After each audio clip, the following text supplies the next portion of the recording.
जब बीरबल ने अकबर को ही मात दे दी। भाग एक। एक शहंशाह, एक वजीर और एक अनूठी दोस्ती। मुगल सल्तनत के आगाज में जब हिंदुस्तान की सरजमी पर अकबर का सूरज अपनी पूरी आबोताबा के साथ चमक रहा था, तब उनकी सल्तनत सिर्फ उनकी तलवार की धार और उनके इकबाल की बुलंदी पर ही नहीं, बल्कि उनके नवरत्नों की अक्लमंदी और दानिशमंदी पर भी टिकी थी। इन नवरत्नों में भी एक नाम ऐसा था जो सूरज की तरह ही चमकता था, बीरबल। महेश दास, जो बाद में बीरबल के नाम से मशहूर हुए, किसी रियासत के शहजादे नहीं थे, न ही किसी बड़े जागीरदार के बेटे। वो तो बस एक गरीब ब्राह्मण परिवार में पैदा हुए एक ऐसे नौजवान थे जिनकी जुबान में सरस्वती का वास था और दिमाग में बृहस्पति का। उनकी हाजिर जवाबी और मस्खरेपन के किस्से दूर दूर तक मशहूर थे, और यही शोहरत उन्हें खींचकर मुगल दरबार तक ले आई थी। अकबर, जो खुद एक पारखी नजर के मालिक थे, बीरबल की काबिलियत को पहचानते देर न लगी। वो जानते थे कि बीरबल की बातें सिर्फ हंसाने के लिए नहीं होती, बल्कि उनमें गहरी संजीदगी और समझदारी छिपी होती है। इसलिए उन्होंने बीरबल को न सिर्फ अपने नवरत्नों में शामिल किया, बल्कि उन्हें अपना सबसे करीबी दोस्त और सलाहकार भी बना लिया। दोनों की दोस्ती भी बड़ी अजीब थी। एक तरफ हिंदुस्तान का शहंशाह, जिसके एक इशारे पर लाखों सिर झुक जाते थे, और दूसरी तरफ एक निहत्था शायर और मजाकिया, जिसकी सबसे बड़ी ताकत उसकी जुबान थी। लेकिन दोनों के बीच एक ऐसा रिश्ता था जो किसी भी शाही तकल्लुफात से परे था।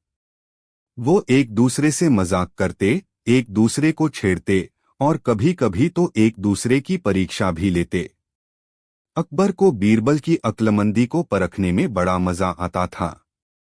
वो अक्सर दरबार में ऐसे पेचीदा सवाल पूछते या ऐसी उलझी हुई पहेलियां रखते जिनका जवाब देना किसी और के बस की बात नहीं होती। लेकिन बीरबल हर बार अपनी चतुराई से उन पहेलियों को सुलझा देते और अकबर का दिल जीत लेते। लेकिन जैसा कि हर चमकदार चीज के साथ होता है, बीरबल की इस शोहरत और अकबर से उनकी करीबी ने कई दरबारियों के दिलों में हसद की आग जला दी थी। वो बीरबल को नीचा दिखाने का कोई मौका नहीं छोड़ते थे। लेकिन बीरबल भी कच्चे खिलाड़ी नहीं थे। वो अपनी मुस्कान और अपनी बातों के जादू से हर साजिश को नाकाम कर देते थे। यह कहानी एक ऐसे ही दौर की है जब अकबर और बीरबल की दोस्ती और समझदारी की सबसे बड़ी परीक्षा हुई। यह एक ऐसी कहानी है जिसमें बीरबल ने न सिर्फ अपनी जान बचाई, बल्कि शहंशाह अकबर को भी एक ऐसी मात दी जिसे वो जिंदगी भर नहीं भूल पाए। भाग 2। शहंशाह का अजीब फरमान। एक दिन जब दिल्ली की सुबह अपने पूरे शबाब पर थी, अकबर का दरबार हमेशा की तरह खचाखच भरा हुआ था। हर तरफ रेशम और मखमल की पोशाकें पहने अमीर और उमरा बैठे थे और हवा में इत्र की महक फैली हुई थी। लेकिन आज दरबार का माहौल कुछ बदलाव सा था।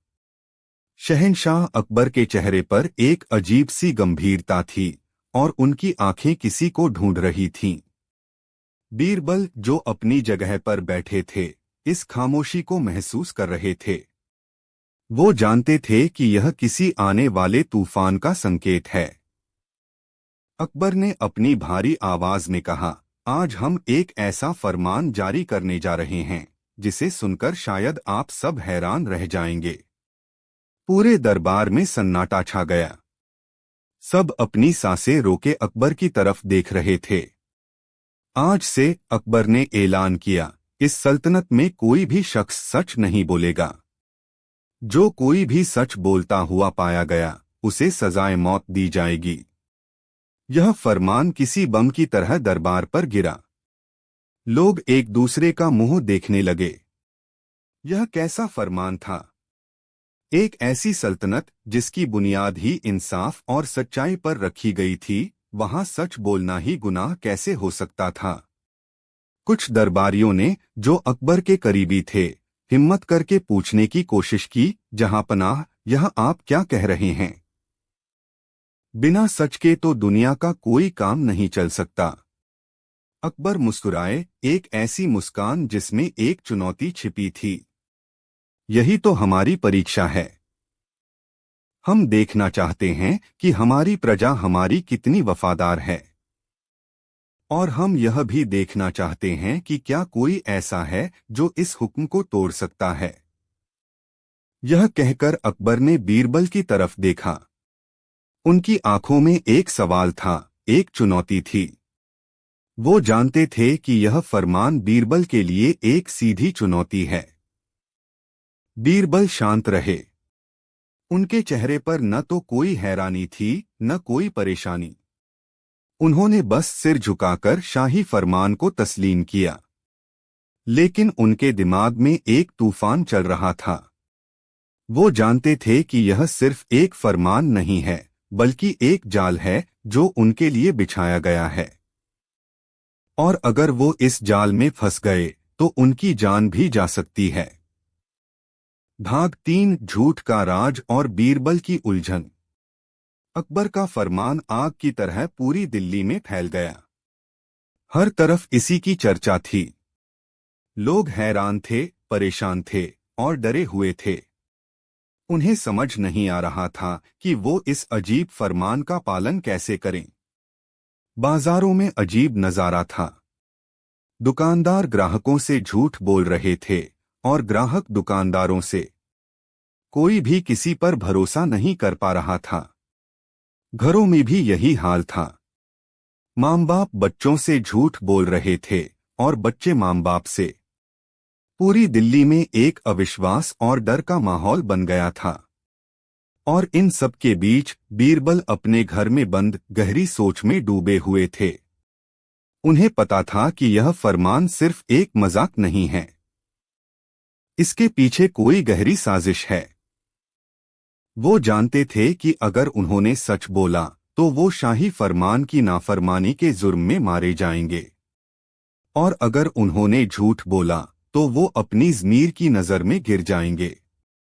उनके सामने एक तरफ कुआं था और दूसरी तरफ खाई। उन्होंने अपने सबसे भरोसेमंद नौकर को बुलाया और उससे कहा, जाओ शहर का चक्कर लगाकर आओ और देखो कि लोग इस फरमान के बारे में क्या कह रहे हैं। नौकर जब वापस आया तो उसका चेहरा उतरा हुआ था। मालिक, उसने कहा, शहर का हाल बहुत बुरा है। हर कोई झूठ बोल रहा है। कोई किसी पर यकीन नहीं कर रहा है। ऐसा लगता है जैसे पूरी दिल्ली पागल हो गई है। बीरबल ने एक गहरी सांस ली। उन्हें पता था कि उन्हें कुछ करना होगा। वो इस तरह हाथ पर हाथ धरे नहीं बैठ सकते। उन्होंने फैसला किया कि वो अकबर से मिलेंगे और उनसे इस फरमान को वापस लेने की गुजारिश करेंगे। लेकिन वो यह भी जानते थे कि अकबर से मिलना आसान नहीं होगा। उन्हें कोई ऐसा तरीका ढूंढना होगा जिससे वो अपनी बात भी कह सकें और शाही फरमान की तौहीन भी न हो। भाग 4, एक अनपेक्षित मुलाकात और एक नई उम्मीद। अगले दिन बीरबल ने एक साधारण किसान का भेष बदला और अकबर के दरबार की तरफ चल दिए। वो जानते थे कि अगर वो अपने असली रूप में गए तो उन्हें दरबार में घुसने भी नहीं दिया जाएगा। जब वो दरबार के पास पहुंचे तो उन्होंने देखा कि वहां हजारों लोगों की भीड़ जमा है। हर कोई अकबर से मिलना चाहता था और इस अजीब फरमान से निजात पाना चाहता था। बीरबल भीड़ में शामिल हो गए और धीरे धीरे आगे बढ़ने लगे। तभी उनकी नजर एक छोटे से बच्चे पर पड़ी जो अपनी मां की गोद में रो रहा था। उसकी मां उसे बहलाने की कोशिश कर रही थी, लेकिन बच्चा चुप होने का नाम ही नहीं ले रहा था। बीरबल उसके पास गए और पूछा, क्या हुआ बहन? यह बच्चा क्यों रो रहा है? उस औरत ने रोते हुए कहा, क्या बताऊं भाई, कल रात मेरे पति को शाही सिपाहियों ने पकड़ लिया। उनका जुर्म सिर्फ इतना था कि उन्होंने अपने एक दोस्त से सच बोल दिया था। अब उन्हें सजाए मौत दी जाएगी। यह बच्चा अपने बाप के लिए रो रहा है। यह सुनकर बीरबल का दिल दहल गया। उन्होंने उस औरत को तसल्ली दी और कहा, बहन, हिम्मत रखो, ईश्वर सब ठीक करेगा। लेकिन उनके मन में एक आग सी लग गई थी। वो समझ गए थे कि अब पानी सिर से ऊपर जा चुका है। उन्हें अब कुछ करना ही होगा। उन्होंने भीड़ से बाहर निकलकर एक सुनसान जगह पर जाकर अपनी असली पोशाक पहनी और सीधे शाही महल की तरफ चल दिए। भाग 5 शहंशाह के सामने एक निडर आवाज। जब बीरबल शाही महल के दरवाजे पर पहुंचे तो पहरेदारों ने उन्हें रोक लिया। आप अंदर नहीं जा सकते, एक पहरेदार ने कहा। शहंशाह ने किसी से भी मिलने से मना किया है। बीरबल मुस्कुराए। जाकर अपने शहंशाह से कहो कि बीरबल आया है और वो उनसे एक ऐसा सच कहना चाहता है जिसे सुनकर वो उसे सजाए मौत देने पर मजबूर हो जाएंगे। पहरेदार हैरान रह गए। यह कैसा आदमी था जो खुद अपनी मौत को दावत दे रहा था। उन्होंने जाकर अकबर को यह पैगाम दिया। अकबर भी हैरान हुए। वो समझ नहीं पाए कि बीरबल क्या करना चाहते हैं, लेकिन उनकी उत्सुकता बढ़ गई। उन्होंने बीरबल को अंदर बुलाने का हुक्म दिया। जब बीरबल दरबार में दाखिल हुए तो वहां मौत जैसा सन्नाटा था। अकबर अपनी गद्दी पर बैठे थे और उनके चेहरे पर एक कठोर भाव था। क्या कहना चाहते हो, बीरबल, अकबर ने पूछा। बीरबल ने सिर झुकाकर कहा, जहांपनाह, मैं आपसे एक सवाल पूछना चाहता हूं। पूछो, अकबर ने कहा। जहांपनाह, बीरबल ने कहा, क्या आप यह मानते हैं कि आप एक न्यायप्रिय और दयालु शासक हैं? अकबर ने गर्व से कहा, बेशक। हमारी सल्तनत में हर किसी को इंसाफ मिलता है। तो फिर, बीरबल ने अपनी आवाज ऊंची करते हुए कहा, यह कैसा इंसाफ है कि आपकी प्रजा को सच बोलने की सजा दी जा रही है? यह कैसी दया है कि एक बाप को उसके बच्चे से सिर्फ इसलिए छीन लिया जा रहा है क्योंकि उसने सच का साथ दिया? अकबर का चेहरा गुस्से से लाल हो गया। तुम्हारी हिम्मत कैसे हुई, बीरबल, हमसे इस तरह बात करने की? तुम भूल गए हो कि तुम किससे बात कर रहे हो? मैं नहीं भूला, जहांपनाह, बीरबल ने निडरता से कहा। मैं हिंदुस्तान के उस शहंशाह से बात कर रहा हूं जो अपनी प्रजा को अपनी औलाद समझता है। मैं उस अकबर से बात कर रहा हूं जिसने हमेशा सच और इंसाफ का साथ दिया है। लेकिन आज, बीरबल की आवाज में एक दर्द था, आज मुझे यह कहते हुए शर्म आ रही है कि मेरे शहंशाह ने सच का गला घोंट दिया है। भाग 6 एक दाव जो सब कुछ बदल देगा। अकबर खामोश हो गए। उन्होंने कभी नहीं सोचा था कि बीरबल उनसे इस तरह बात करेंगे। वो गुस्से में थे, लेकिन कहीं न कहीं बीरबल की बातों ने उनके दिल को छू लिया था। उन्होंने एक पल के लिए सोचा और फिर कहा, ठीक है बीरबल, हम तुम्हारी बात मान लेते हैं। लेकिन तुम्हें यह साबित करना होगा कि हमारा फरमान गलत है। तुम्हें यह साबित करना होगा कि सच झूठ से ज्यादा ताकतवर है। बीरबल ने सिर झुकाकर कहा, मुझे मंजूर है, जहांपनाह। तो फिर सुनो, अकबर ने कहा। कल सुबह तुम और हमारे सबसे वफादार मंत्री मुल्ला दो प्याजा दोनों इस शहर में निकलोगे। मुल्ला झूठ का साथ देगा और तुम सच का। शाम तक जिसके पास ज्यादा दौलत और शोहरत होगी वही जीतेगा, और जो हारेगा उसे सजाए मौत दी जाएगी। यह एक और असंभव चुनौती थी। बीरबल जानते थे कि झूठ के सहारे दौलत और शोहरत कमाना आसान है, लेकिन सच के रास्ते पर चलकर यह सब हासिल करना बहुत मुश्किल है। लेकिन उन्होंने हार नहीं मानी। उन्होंने यह चुनौती स्वीकार कर ली। भाग 7 सच और झूठ का महासंग्राम। अगली सुबह दिल्ली की सड़कें एक अनोखे मुकाबले की गवाह बनी। एक तरफ थे मुल्ला दो प्याजा जो अकबर के फरमान का फायदा उठाते हुए लोगों से झूठे वादे कर रहे थे। वो किसी को नौकरी का झांसा दे रहे थे, किसी को दौलत का लालच, और लोग उनकी बातों में आ भी रहे थे। शाम तक मुल्ला के पास एक बड़ी भीड़ जमा हो गई थी और उनके पास सोने चांदी का ढेर लग गया था। दूसरी तरफ थे बीरबल, जो सच का दामन थामे हुए थे। वो लोगों को समझा रहे थे कि झूठ की बुनियाद पर बनी कोई भी चीज ज्यादा दिन नहीं टिकती। वो उन्हें ईमानदारी और मेहनत का पाठ पढ़ा रहे थे। लेकिन सच सुनना किसे पसंद है? ज्यादातर लोगों ने बीरबल की बातों को अनसुना कर दिया। शाम तक बीरबल के पास सिर्फ गिने चुने लोग ही थे और उनके पास एक भी पैसा नहीं था। जब शाम को दोनों दरबार में पहुंचे तो मुल्ला दो प्याजा का चेहरा जीत की खुशी से चमक रहा था और बीरबल का चेहरा शांत था, लेकिन उनकी आंखों में एक अजीब सी चमक थी। भाग 8, एक ऐसा सच जो झूठ पर भारी पड़ा। अकबर ने मुल्ला दो प्याजा की तारीफ की और बीरबल से कहा, अब तुम्हारी बारी है बीरबल। बताओ तुमने आज क्या कमाया? बीरबल ने सिर झुकाकर कहा, जहांपनाह, मैंने आज कुछ नहीं कमाया, लेकिन मैंने कुछ ऐसा देखा है जो शायद इस सल्तनत की सबसे बड़ी दौलत है। क्या देखा है तुमने? अकबर ने उत्सुकता से पूछा। बीरबल ने उस औरत को दरबार में बुलाया जिसके पति को सच बोलने की सजा मिली थी। जहांपनाह, बीरबल ने कहा, यह वो औरत है जिसका पति आपकी कैद में है। उसका जुर्म सिर्फ इतना है कि उसने सच बोला था। आज जब मैं शहर में घूम रहा था तो मैंने देखा कि यह औरत अपने बच्चे को सच बोलने की सीख दे रही थी।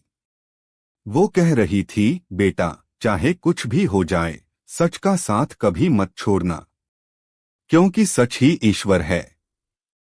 यह सुनकर पूरे दरबार में सन्नाटा छा गया। अकबर की आंखों में आंसू आ गए। बीरबल ने आगे कहा, जहांपनाह, आज मुल्ला ने बहुत दौलत कमाई है, लेकिन यह दौलत झूठ की बुनियाद पर खड़ी है। और मैंने आज एक ऐसा सच देखा है जो इस पूरी सल्तनत की दौलत से भी ज्यादा कीमती है। यह सच है एक माँ का अपनी औलाद के लिए प्यार और सच के लिए उसकी अटूट श्रद्धा। भाग 9, शहंशाह की हार और बीरबल की जीत। अकबर अपनी गद्दी से उठे और उस औरत के पास गए। उन्होंने उससे माफी मांगी और उसके पति को तुरंत रिहा करने का हुक्म दिया। फिर वो बीरबल के पास आए और उन्हें गले लगा लिया। तुम जीत गए बीरबल, अकबर ने कहा। तुमने हमें हरा दिया। तुमने हमें यह सिखाया है कि सच की ताकत के सामने दुनिया की कोई भी दौलत और शोहरत कुछ भी नहीं है। उस दिन के बाद अकबर ने अपना अजीब फरमान वापस ले लिया और दिल्ली में फिर से सच और इंसाफ का राज कायम हो गया। और बीरबल, वो हमेशा की तरह अपनी मुस्कान और अपनी बातों के जादू से अकबर के दिल पर और पूरी सल्तनत पर राज करते रहे। भाग 10, एक दोस्ती जो इतिहास बन गई। अकबर और बीरबल की यह कहानी सिर्फ एक कहानी नहीं है। यह एक मिसाल है, एक सबक है। यह हमें सिखाती है कि सच्ची दोस्ती क्या होती है। यह हमें बताती है कि एक सच्चा दोस्त वो होता है जो हमें हमारी गलतियों का एहसास कराए और हमें सही रास्ता दिखाए। यह कहानी हमें यह भी सिखाती है कि सच की राह पर चलना मुश्किल जरूर है, लेकिन अंत में जीत हमेशा सच की ही होती है। अकबर और बीरबल की दोस्ती, उनकी नोकझोंक और उनकी बुद्धिमानी के किस्से आज भी हिंदुस्तान के लोगों के दिलों में जिंदा हैं। और जब तक यह दुनिया कायम रहेगी, उनकी यह अनूठी कहानी लोगों को हंसाती, सिखाती और प्रेरित करती रहेगी। यह थी कहानी उस दिन की जब बीरबल ने अपनी चतुराई और अपनी सच्चाई से शहंशाह अकबर को भी मात दे दी थी। एक ऐसी मात जो हारकर भी जीत थी और जीत कर भी हार। एक ऐसी मात जिसने एक शहंशाह को इंसान बना दिया और एक वजीर को महानायक। Google search suggestions. Display of search suggestions is required when using grounding with Google search. Learn more. Akbar और बीरबल की सबसे लंबी कहानी। अकबर बीरबल के किस्से और संवाद। अकबर का चरित्र और व्यक्तित्व। बीरबल का जीवन और बुद्धिमत्ता। मुगल दरबार की कार्यप्रणाली और संस्कृति। निश्चित रूप से प्रस्तुत है एक विस्तृत कहानी। बीरबल ने अकबर को हंसते हंसते रुला दिया। मुगलिया सल्तनत अपने चरम पर थी। शहंशाह जलालुद्दीन मोहम्मद अकबर का नाम हिंदुस्तान के कोने कोने में खौफ और सम्मान दोनों का पर्याय बन चुका था। आगरा का किला सत्ता का ऐसा केंद्र था जिसकी एक एक ईंट सल्तनत की शान और शौकत की गवाही देती थी। दिन ढल रहा था और यमुना का पानी सूरज की आखिरी किरणों से सिंदूरी हो रहा था। दीवाने खास में महफिल जमी थी। कीमती ईरानी कालीनों पर रेशमी मसंद लगे थे और फानुसों की रोशनी में दरबारियों के चेहरे और उनके जवाहरात दमक रहे थे। माहौल आज कुछ ज्यादा ही खुशनुमा था। हाल ही में मिली एक बड़ी सैन्य विजय के उपलक्ष्य में जश्न का माहौल था। शहंशाह अकबर का मिजाज भी सातवें आसमान पर था। वे अपने नवरत्नों से घिरे हुए हंसीमजाक और शेरो शायरी का लुत्फ उठा रहे थे।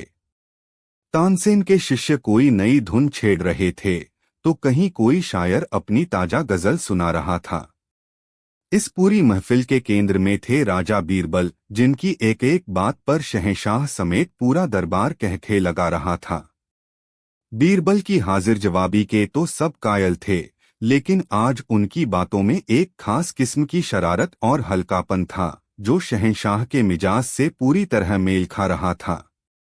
वे छोटे छोटे किस्सों, चुटकुलों और अपनी मजाकिया टिप्पणियों से सबको हंसा हंसा कर लोटपोट कर रहे थे। अकबर भी अपनी शाही गंभीरता का चोला उतारकर एक बच्चे की तरह खिलखिलाकर हंस रहे थे। उनकी हंसी की गूंज दीवाने खास के संगमरमरी स्तंभों से टकराकर लौट रही थी। दरबार में कुछ लोग ऐसे भी थे जिन्हें यह सब देखकर जलन हो रही थी। शहंशाह के साले साहब राजा भगवान दास और सल्तनत के एक पुराने अमीर मुल्ला दोप्याजा एक कोने में बैठे बीरबल को घूर रहे थे। उन्हें हमेशा लगता था कि बीरबल सिर्फ चापलूसी और मस्खरेपन से शहंशाह का दिल जीतता है। आज का नजारा उनकी इस धारणा को और भी पुख्ता कर रहा था। हंसी ठाकों के इसी दौर के बीच अकबर ने बीरबल की ओर देखकर कहा, वाह बीरबल, आज तो तुमने महफिल लूट ली। तुम्हारी बातों ने हमारे दिल का सारा बोझ हल्का कर दिया। सच कहते हैं, हंसी से बड़ी कोई दवा नहीं।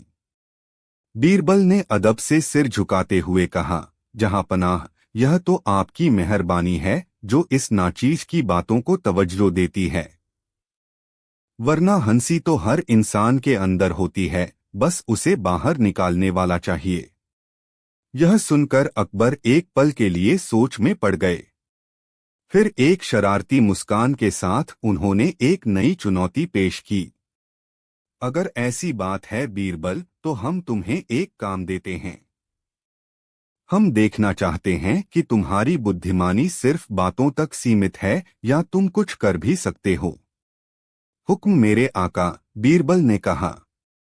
अकबर ने अपनी मूंछों पर ताव देते हुए कहा, हम चाहते हैं कि तुम कुछ ऐसा करो जिससे हमें इतनी हंसी आए कि हमारे पेट में बल पड़ जाएं। हम आज तक इतना कभी न हंसे हों। लेकिन उसी के फौरन बाद तुम कुछ ऐसा करोगे जिससे हमारी आंखों से आंसू निकल आएं। और ये आंसू किसी दुख या तकलीफ के नहीं, बल्कि एक गहरी अनुभूति के होने चाहिए। बोलो, कर पाओगे? तुम्हें हंसी और रुदन दोनों का चरम एक साथ पेश करना होगा। सवाल सुनकर महफिल में एक पल के लिए सन्नाटा छा गया। यह एक अजीब और लगभग असंभव सी शर्त थी। किसी को हंसाना एक कला है, रुलाना भी एक कला है, लेकिन एक ही पल में हंसते हंसते किसी को एक गहरी अनुभूति से रुला देना, यह कैसे मुमकिन था? मुल्ला दो प्याजा के चेहरे पर एक कुटिल मुस्कान तैर गई। उन्हें लगा आज शहंशाह ने बीरबल को ऐसी जगह फंसाया है जहां से निकलना नामुमकिन है। लेकिन बीरबल के चेहरे पर शिकन तक नहीं आई। उन्होंने मुस्कुराते हुए कहा, जहां पनाह का हुक्म सर आंखों पर इस काम के लिए मुझे एक दिन की मोहलत और कुछ चीजों की जरूरत पड़ेगी। मंजूर है, अकबर ने कहा। तुम्हें जो चाहिए मिलेगा।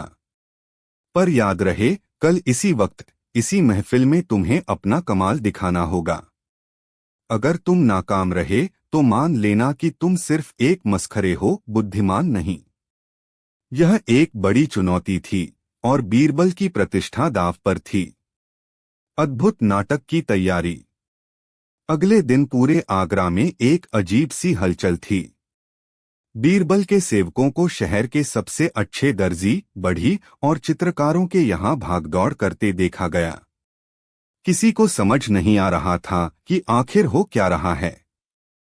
बीरबल ने खुद को अपने महल के एक कमरे में बंद कर लिया था और किसी से मिल नहीं रहे थे। शाम को जब दीवाने खास की महफिल फिर से सजी तो माहौल में एक उत्सुकता और तनाव का मिश्रण था। शहंशाह अकबर अपने सिंहासन पर विराजमान थे और उनकी नजरें बार बार दरवाजे की ओर उठ रही थीं। मुल्ला दो प्याजा और उनके साथी कानाफूसी कर रहे थे, देखना आज इसकी सारी हेकड़ी निकल जाएगी। तभी नगाड़ों की हल्की सी आवाज के साथ दरबार के पर्दे हटे और बीरबल ने प्रवेश किया। लेकिन यह वह बीरबल नहीं थे जिन्हें दरबार रोज देखता था। आज उन्होंने एक अजीबोगरीब पोशाक पहन रखी थी। उनका लिबास आधा शहंशाह अकबर जैसा था और आधा एक फकीर जैसा। उनके एक पैर में शाही जूतियां थीं तो दूसरा पैर नंगा था।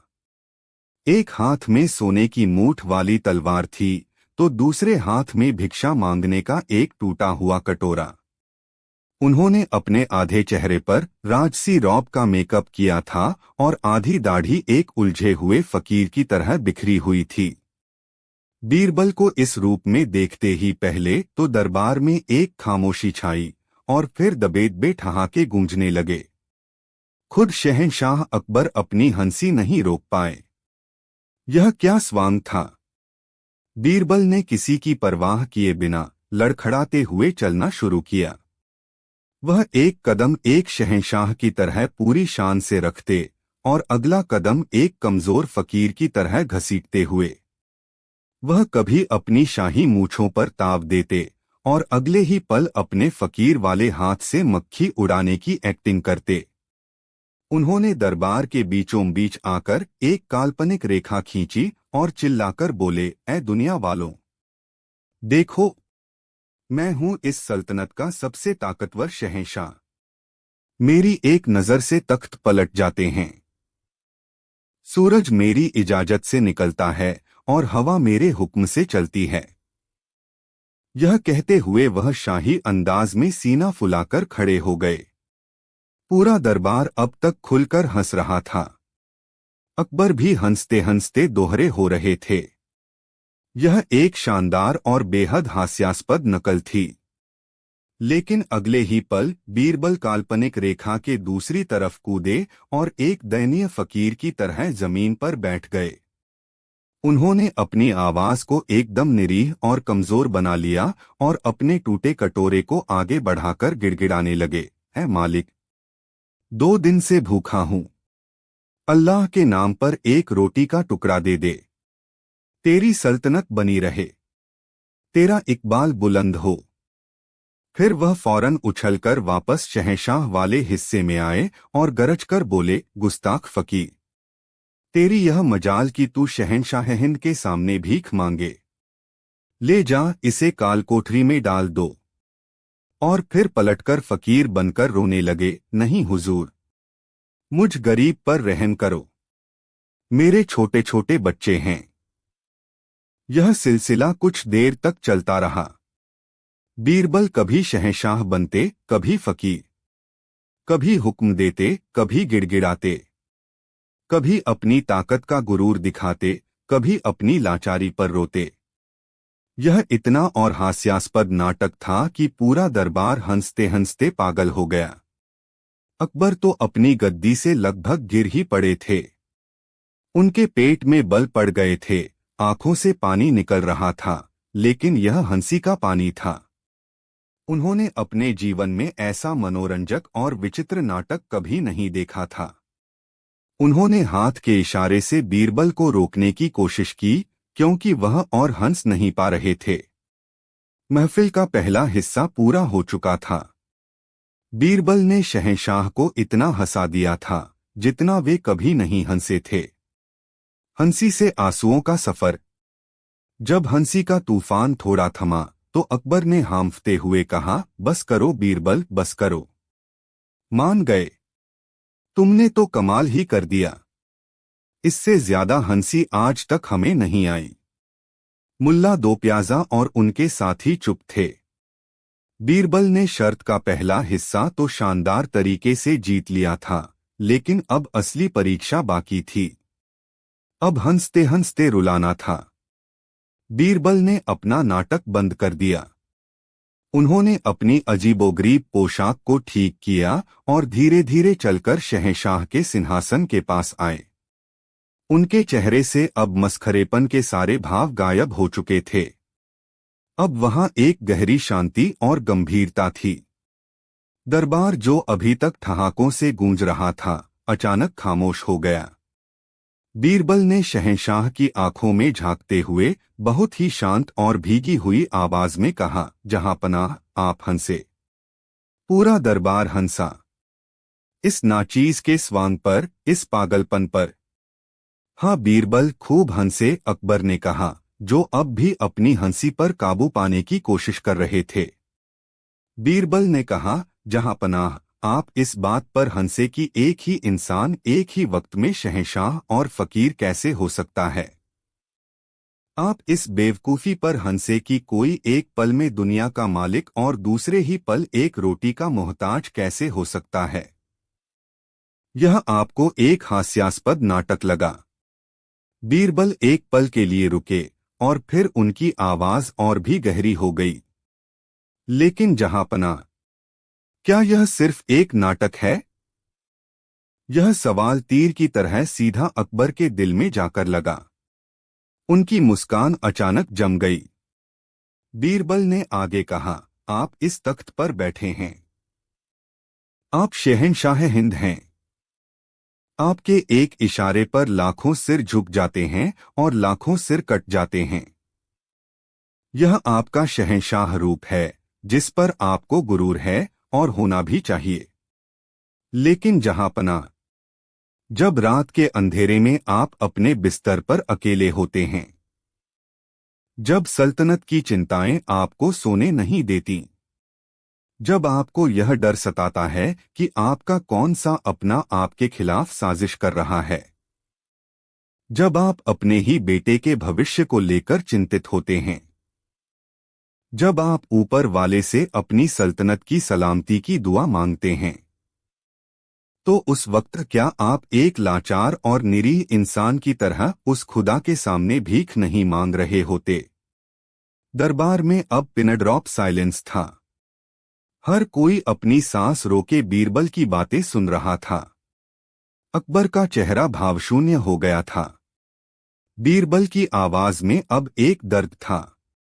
जब आप एक पिता के रूप में अपने बच्चों की खुशी चाहते हैं, लेकिन एक शहंशाह के रूप में आपको कड़े फैसले लेने पड़ते हैं। जब आपका दिल कुछ और कहता है और आपका शाही दिमाग कुछ और, तो क्या आप अपने ही अंदर के शहंशाह और फकीर की लड़ाई नहीं लड़ रहे होते? यह जो कटोरा मैंने हाथ में लिया था, जहांपनाह, यह सिर्फ भीख का कटोरा नहीं है। यह हमारी ख्वाहिशों का, हमारी इच्छाओं का कटोरा है। आप शहंशाह होकर भी अपनी सल्तनत की सलामती की भीख मांगते हैं, अपनी औलाद की खुशी की भीख मांगते हैं, और एक फकीर, वह सिर्फ एक रोटी की भीख मांगता है। मांग तो दोनों ही रहे हैं, बस मांगने की चीज अलग है। बीरबल शहंशाह के सिंहासन के और करीब आ गए और लगभग फुसफुसाते हुए बोले, जहांपनाह, आप जिस स्वांग पर हंस रहे थे वह किसी और का नहीं बल्कि हर इंसान का स्वांग है। हम सब अपने अंदर एक शहंशाह और एक फकीर को लेकर घूमते हैं। एक पल में हम अपनी ताकत और दौलत पर इतराते हैं और दूसरे ही पल अपनी कमजोरियों और लाचारी के आगे गिड़गिड़ाते हैं। यह शहंशाह और फकीर कोई और नहीं, यह आप हैं। यह मैं हूं। यह हम सब हैं। बीरबल ने अपनी बात खत्म की और खामोशी से सिर झुका लिया। शहंशाह अकबर अपनी जगह पर पत्थर की मूर्ति की तरह बैठे थे। बीरबल के शब्द किसी हथौड़े की तरह उनके मन पर चोट कर रहे थे। जिस बात पर वह कुछ देर पहले खिलखिलाकर हंस रहे थे, वही बात अब उन्हें अपनी जिंदगी की सबसे बड़ी सच्चाई लग रही थी। उनका शाही गुरूर, उनकी ताकत, सब कुछ एक पल में पिघल गया था। उन्हें अपना अकेलापन, अपनी चिंताएं, एक पिता के रूप में उनकी विफलताएं, सब कुछ एक साथ याद आ गया। उनकी हंसी कब गायब हो गई, उन्हें पता ही नहीं चला। उनके चेहरे पर एक गहरी पीड़ा और अनुभूति के भाव थे। बीरबल ने उन्हें कोई दुख भरी कहानी नहीं सुनाई थी, कोई चोट नहीं पहुंचाई थी, लेकिन उन्होंने अकबर को उनका ही असली चेहरा दिखा दिया था। और फिर पूरे भरे दरबार के सामने शहंशाह हिंद जलालुद्दीन मोहम्मद अकबर की आंखों से आंसू की एक बूंद ढलककर उनके गाल पर आ गई। फिर दूसरी, फिर तीसरी। वह रो रहे थे, लेकिन यह दुख के आंसू नहीं थे। यह उस गहरी सच्चाई को समझने के आंसू थे जिसे आज तक किसी ने उन्हें बताने की हिम्मत नहीं की थी। यह अपनी ही आत्मा से साक्षात्कार करने के आंसू थे। उन्होंने हंसते हंसते रोना शुरू कर दिया था, क्योंकि उन्हें अपनी उस हंसी पर रोना आ रहा था जो उन्होंने अपनी ही हकीकत का मजाक उड़ाते हुए की थी। शहंशाह अपनी गद्दी से उठे, बीरबल के पास आए और उन्हें अपने गले से लगा लिया। उनकी आवाज रुंधी हुई थी। उन्होंने कहा, तुम सिर्फ बुद्धिमान नहीं हो बीरबल, तुम एक हकीम हो जो आत्मा का इलाज करता है। आज तुमने हमें हंसाकर जो रुलाया है, वह सबक हम जिंदगी भर नहीं भूलेंगे। तुमने हमें याद दिलाया है कि तख्त कितना भी ऊंचा क्यों न हो, इंसान आखिर में इंसान ही रहता है, आधा शहंशाह और आधा फकीर। उस दिन के बाद अकबर का बीरबल के लिए सम्मान सिर्फ एक बुद्धिमान सलाहकार का नहीं, बल्कि एक सच्चे गुरु और दोस्त का हो गया। और यह किस्सा इतिहास में हमेशा के लिए दर्ज हो गया कि कैसे एक मस्खरे से दिखने वाले नाटक ने एक महान बादशाह को उसकी अपनी सच्चाई का आईना दिखाकर हंसते हंसते रुला दिया था। निश्चित रूप से प्रस्तुत है एक विस्तृत कहानी। इस बार बीरबल भी फंस गए अकबर के सवाल में। आगरा की उस सुबह की हवा में कुछ अजीब सी ठंडक थी। यह मौसम की ठंडक नहीं थी, बल्कि मुगलिया सल्तनत के दिल दीवानयाम में पसरे एक अनकहे तनाव की ठंडक थी। यमुना नदी हमेशा की तरह शांत बह रही थी, लेकिन किले के भीतर की खामोशी एक आने वाले तूफान का संकेत दे रही थी। शहंशाह हिंद जलालुद्दीन मोहम्मद अकबर अपने आलीशान सिंहासन तख्ते ताउस पर विराजमान थे, लेकिन उनकी आंखों में वह चमक और चेहरे पर वह मुस्कान नदारद थी जो अक्सर उनके सबसे प्रिय सलाहकार और दोस्त राजा बीरबल को देखकर खिल उठती थी। अकबर का दरबार सिर्फ एक राजसभा नहीं, बल्कि बुद्धिमत्ता, कला और राजनीति का एक महासागर था। इस महासागर में जहां बीरबल जैसी विवेक की शार्क बेखौफ तैरती थी, वहीं कुछ ऐसे मगरमच्छ भी थे जो हमेशा मौके की ताक में रहते थे कि कब बीरबल को घेरकर नीचे खींच लिया जाए। इन मगरमच्छों के सरदार थे दो लोग, शहंशाह के बहनोई और एक शक्तिशाली सेनापति शरीफुद्दीन हुसैन, और दूसरे सल्तनत के खजांची कोषाध्यक्ष फिरोज खान। शरीफुद्दीन को बीरबल की बढ़ती शोहरत और शहंशाह से उनकी नजदीकी कांटे की तरह चुभती थी। उसे लगता था कि एक भाट का बेटा अपनी जुबान के जोर पर एक बहादुर योद्धा से ज्यादा सम्मान पा रहा है। वहीं फिरोज खान एक घाघ और भ्रष्ट इंसान था। वह सल्तनत के खजाने में सालों से सेंध लगा रहा था और उसे डर था कि बीरबल की तेज नजरें एक न एक दिन उसकी चोरी पकड़ लेंगी। इन दोनों ने मिलकर एक ऐसा जाल बुनने का फैसला किया जिसमें बीरबल ऐसे फंसे कि शहंशाह भी उन्हें बचा न पाए। पिछले कुछ हफ्तों से अकबर एक अजीब सी दार्शनिक उलझन में थे। वह अक्सर देर रात तक अकेले आसमान को ताकते रहते और जीवन, मृत्यु, सत्य और भ्रम जैसे गहरे सवालों में खोए रहते। शरीफुद्दीन और फिरोज खान ने शहंशाह की इसी मनोदशा को अपना हथियार बनाया। वे घंटों शहंशाह के पास बैठकर उनकी हाँ में हाँ मिलाते और बड़ी चालाकी से यह बात उनके मन में डालते कि दुनिया में हर चीज का एक ठोस रूप होता है, लेकिन कुछ लोग, इशारा बीरबल की तरफ, सिर्फ बातों की हवा में किले बनाते हैं। उन्होंने अकबर को यह यकीन दिलाना शुरू कर दिया कि असली ज्ञान वह है जिसे देखा और छुआ जा सके, न कि वह जो सिर्फ तर्कों और कहानियों में मौजूद हो। धीरे धीरे उनके उकसावे ने अपना काम कर दिया। अकबर, जो पहले से ही गहरे विचारों में डूबे थे, इस बात से प्रभावित हो गए। उन्हें लगने लगा कि शायद वे बीरबल की हाजिर जवाबी के इतने आदी हो गए हैं कि उन्होंने कभी उसकी बुद्धिमत्ता की ठोस परीक्षा ली ही नहीं। उन्हें यह विचार आने लगा कि क्या बीरबल वाकई उतना ही ज्ञानी है जितना वह दिखाता है, या वह सिर्फ शब्दों का बाजीगर है। और फिर वह सुबह आई। दरबार खचाखच भरा था। सभी नवरत्न अपनी अपनी जगह पर थे। बीरबल हमेशा की तरह शांत और सहज भाव से शहंशाह की ओर देख रहे थे, लेकिन उन्हें माहौल में कुछ अस्वाभाविक लग रहा था। शहंशाह का चेहरा पत्थर की तरह भावहीन था। एक लंबी भारी खामोशी के बाद अकबर की आवाज गूंजी, और उस आवाज में रोज वाली गर्मजोशी नहीं, बल्कि एक शाही हुक्म की ठंडक थी। बीरबल। हुक्म मेरे आका, बीरबल ने अदब से सिर झुकाते हुए कहा। हम तुम्हारी बुद्धिमानी और हाजिर जवाबी के किस्से सुनते सुनते थक गए हैं। आज हम लफ्जों का खेल नहीं, बल्कि हकीकत देखना चाहते हैं। हम तुम्हें एक काम सौंपते हैं। अगर तुमने यह कर दिखाया तो हम मान लेंगे कि तुम वाकई इस सल्तनत के सबसे काबिल इंसान हो। लेकिन अगर तुम नाकाम रहे। अकबर एक पल के लिए रुके, उनकी नजरें बीरबल पर गड़ी थीं, तो तुम्हें यह मानना होगा कि तुम्हारा ज्ञान खोखला है और तुम हमेशा के लिए आगरा छोड़कर चले जाओगे। तुम्हें सल्तनत से निर्वासित कर दिया जाएगा।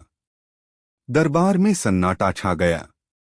निर्वासन, यह मौत से भी बदतर सजा थी।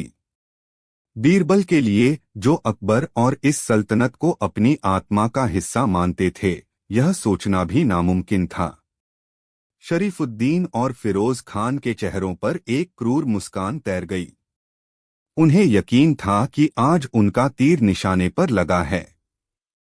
बीरबल ने अपनी भावनाओं पर काबू रखते हुए कहा, जहां पनाह का हुक्म सर आंखों पर। बस यह बता दें कि इस नाचीज को करना क्या है। अकबर अपनी गद्दी से थोड़ा आगे की ओर झुके और पूरे दरबार को सुनाते हुए वह सवाल पूछा जो इतिहास में दर्ज होने वाला था। बीरबल, कल सुबह जब दरबार लगे तो तुम हमारे सामने दो चीजें पेश करोगे। पहली, इस सल्तनत का सबसे बड़ा झूठ, और दूसरी, इस दुनिया का सबसे बड़ा सच। और याद रहे, यह कोई कहानी, कहावत या पहेली नहीं होनी चाहिए। यह कुछ ऐसा होना चाहिए जिसे हम अपनी आंखों से देख सकें और अपने हाथों से छू सकें। एक ठोस सबूत। जाओ, तुम्हारे पास कल सुबह तक का वक्त है। सवाल खत्म होते ही दरबार में एक भूचाल सा आ गया। यह कैसा सवाल था? झूठ और सच तो भावनाएं और विचार होते हैं, अमूर्त अवधारणाएं होती हैं। उन्हें कोई छू कैसे सकता है? उन्हें किसी वस्तु के रूप में कैसे पेश किया जा सकता है? यह एक ऐसा जाल था जिसका कोई तोड़ नहीं था। अगर बीरबल कुछ भी लाते तो शहंशाह उसे मानने से इनकार कर सकते थे। यह एक ऐसी शर्त थी जिसे जीतना नामुमकिन था। पहली बार पूरे दरबार ने बीरबल के चेहरे पर आत्मविश्वास की जगह गहरी चिंता की लकीरें देखीं। उनका चेहरा पीला पड़ गया था। वह समझ गए थे कि यह शहंशाह का कोई मजाक नहीं है, यह एक सोची समझी जानलेवा चुनौती है। वह जानते थे कि आज वह वाकई में फंस चुके हैं। एक अंधीन रात और विवेक की अग्नि परीक्षा। उस रात बीरबल को नींद नहीं आई। उनका विशाल पुस्तकालय, जो हमेशा उनकी हर समस्या का समाधान प्रस्तुत करता था, आज मूक और असहाय लग रहा था। हजारों किताबें थीं, जिनमें दर्शन, विज्ञान, इतिहास और कविता की बातें थीं, लेकिन किसी भी किताब में यह नहीं लिखा था कि सच और झूठ का भौतिक स्वरूप क्या होता है। वह अपने महल के बगीचे में टहलते रहे। चांदनी रात थी, लेकिन बीरबल के मन में अमावस्या का अंधेरा छाया हुआ था। उन्हें अकबर का चेहरा याद आ रहा था, वह कठोरता, वह अविश्वास। यह बात उन्हें सबसे ज्यादा तकलीफ दे रही थी कि उनके सबसे अजीज दोस्त ने उन पर ऐसा अविश्वास कैसे कर लिया। उन्हें यह भी समझ आ रहा था कि शहंशाह अकेले इस नतीजे पर नहीं पहुंचे होंगे, इसके पीछे जरूर कोई गहरी साजिश है। उनकी पत्नी, जो उनकी बुद्धिमत्ता के साथ साथ उनकी कमजोरियों को भी समझती थीं, उनके लिए गर्म दूध का प्याला लेकर आईं। उन्होंने बीरबल के परेशान चेहरे को देखकर कहा, स्वामी, आप तो हर उलझन को सुलझा देते हैं। आज इतने चिंतित क्यों हैं? बीरबल ने एक गहरी सांस लेकर कहा, आज सवाल किसी पहेली का नहीं, बल्कि अस्तित्व का है। शहंशाह ने मुझसे सच और झूठ का ठोस रूप मांगा है। मैं उन्हें क्या दूंगा? हवा, पानी, पत्थर, हर चीज तो अपने आप में सच है। और झूठ? झूठ तो होता ही वह है जिसका कोई अस्तित्व न हो। जो है ही नहीं, उसे मैं छूने के लिए कैसे पेश कर सकता हूं? उनकी पत्नी ने कुछ देर सोचा और फिर बड़ी सरलता से कहा, मैं बड़ी बड़ी बातें तो नहीं जानती, लेकिन इतना जानती हूं कि झूठ की उम्र बहुत छोटी होती है और सच हमेशा सूरज की तरह चमकता है, भले ही उस पर बादल छाए हों। और हाँ, झूठ अक्सर बहुत सुंदर और सजाधजा होता है, जबकि सच कभी कभी बहुत साधारण और कड़वा भी होता है। यह सुनकर बीरबल अचानक रुक गए। अकबर ने कठोर स्वर में कहा, तो पेश करो। कहाँ है सल्तनत का सबसे बड़ा झूठ? बीरबल ने अपने सेवकों को इशारा किया। उन्होंने उस बड़ी सी चीज पर से मखमली कपड़ा हटा दिया। कपड़े के हटते ही पूरे दरबार की आंखें चौंधिया गईं। सामने एक शानदार सोने का पानी चढ़ा हुआ, कीमती जवाहरातों से जड़ा हुआ एक सिंहासन था। वह लगभग तख्त-ए-ताउस जितना ही भव्य और आकर्षक था। दरबारी एक दूसरे का मुंह देखने लगे। यह क्या है? बीरबल ने कहा, जहांपनाह, यह है इस सल्तनत का सबसे बड़ा झूठ। अकबर हैरान थे। यह सिंहासन? यह झूठ कैसे हो सकता है? यह तो हमारे सामने है, हम इसे छू सकते हैं। आप बिल्कुल सही कह रहे हैं, जहांपनाह, बीरबल ने कहा। आप इसे छू सकते हैं, इस पर बैठ भी सकते हैं। यह दिखने में बिल्कुल असली है। लेकिन यह सिंहासन उस वफादारी का प्रतीक है जो आपके कुछ दरबारी आपको दिखाते हैं। यह उस दोस्ती का प्रतीक है जो आपके कुछ अपने आप से जताते हैं। यह ऊपर से सोने की तरह चमकता है, जवाहरातों की तरह दमकता है, लेकिन अंदर से यह खोखला और झूठा है। यह वह झूठ है जो सुंदर दिखता है, जिसे छुआ जा सकता है, लेकिन जिसकी असलियत कुछ और ही है। फिर बीरबल फिरोज खान की ओर मुड़े, जिनकी सांसें अब अटकने लगी थीं। बीरबल ने कहा, मिसाल के तौर पर, आपके खजांची फिरोज खान, ये सालों से आपकी वफादारी का सबसे चमकदार सिंहासन बने हुए हैं, लेकिन सच तो यह है कि यह सिंहासन उस खजाने से लूटे हुए सोने और जवाहरात से बना है जिसकी हिफाजत की जिम्मेदारी आपने इन्हें सौंपी थी। यह सिंहासन इनकी झूठी वफादारी का ठोस सबूत है, जहांपना। यह इस सल्तनत का सबसे बड़ा, छुआ जा सकने वाला झूठ है। यह सुनते ही फिरोज खान के पैरों तले जमीन खिसक गई। वह नहीं, यह झूठ है, चिल्लाता हुआ शहंशाह के कदमों में गिर पड़ा। लेकिन बीरबल ने पहले ही सारी तैयारी कर ली थी। उनके सेवकों ने व्यापारियों से लिए गए वे सारे सबूत पेश कर दिए जिनसे पता चलता था कि फिरोज खान ने चोरी का माल बेचकर यह सिंहासन बनवाया था ताकि वह इसे शहंशाह को तोहफे में देकर और बड़ा पद हासिल कर सके। अकबर का चेहरा गुस्से से लाल हो गया। उन्हें अपनी आंखों पर यकीन नहीं हो रहा था। जिस दरबारी पर वह इतना भरोसा करते थे, वह इतना बड़ा गद्दार निकला। उन्होंने तुरंत फिरोज खान को गिरफ्तार करने और सल्तनत के खजाने की जांच का हुक्म दिया। शरीफुद्दीन का चेहरा भी सफेद पड़ गया था, क्योंकि इस साजिश में वह भी बराबर का शरीक था। दरबार का आधा हिस्सा बीरबल की इस साहसी और चतुराई भरी प्रस्तुति से दंग था, लेकिन चुनौती अभी खत्म नहीं हुई थी। अकबर ने खुद को संभालते हुए कहा, ठीक है बीरबल, हमने मान लिया कि तुमने एक ठोस झूठ पेश कर दिया, लेकिन अब पेश करो दुनिया का सबसे बड़ा सच, एक ऐसा सच जिसे हम छू सकें। अब सबकी निगाहें उस पुरानी जंग लगी संदूकची पर थीं जिसे बीरबल अपने साथ लाए थे।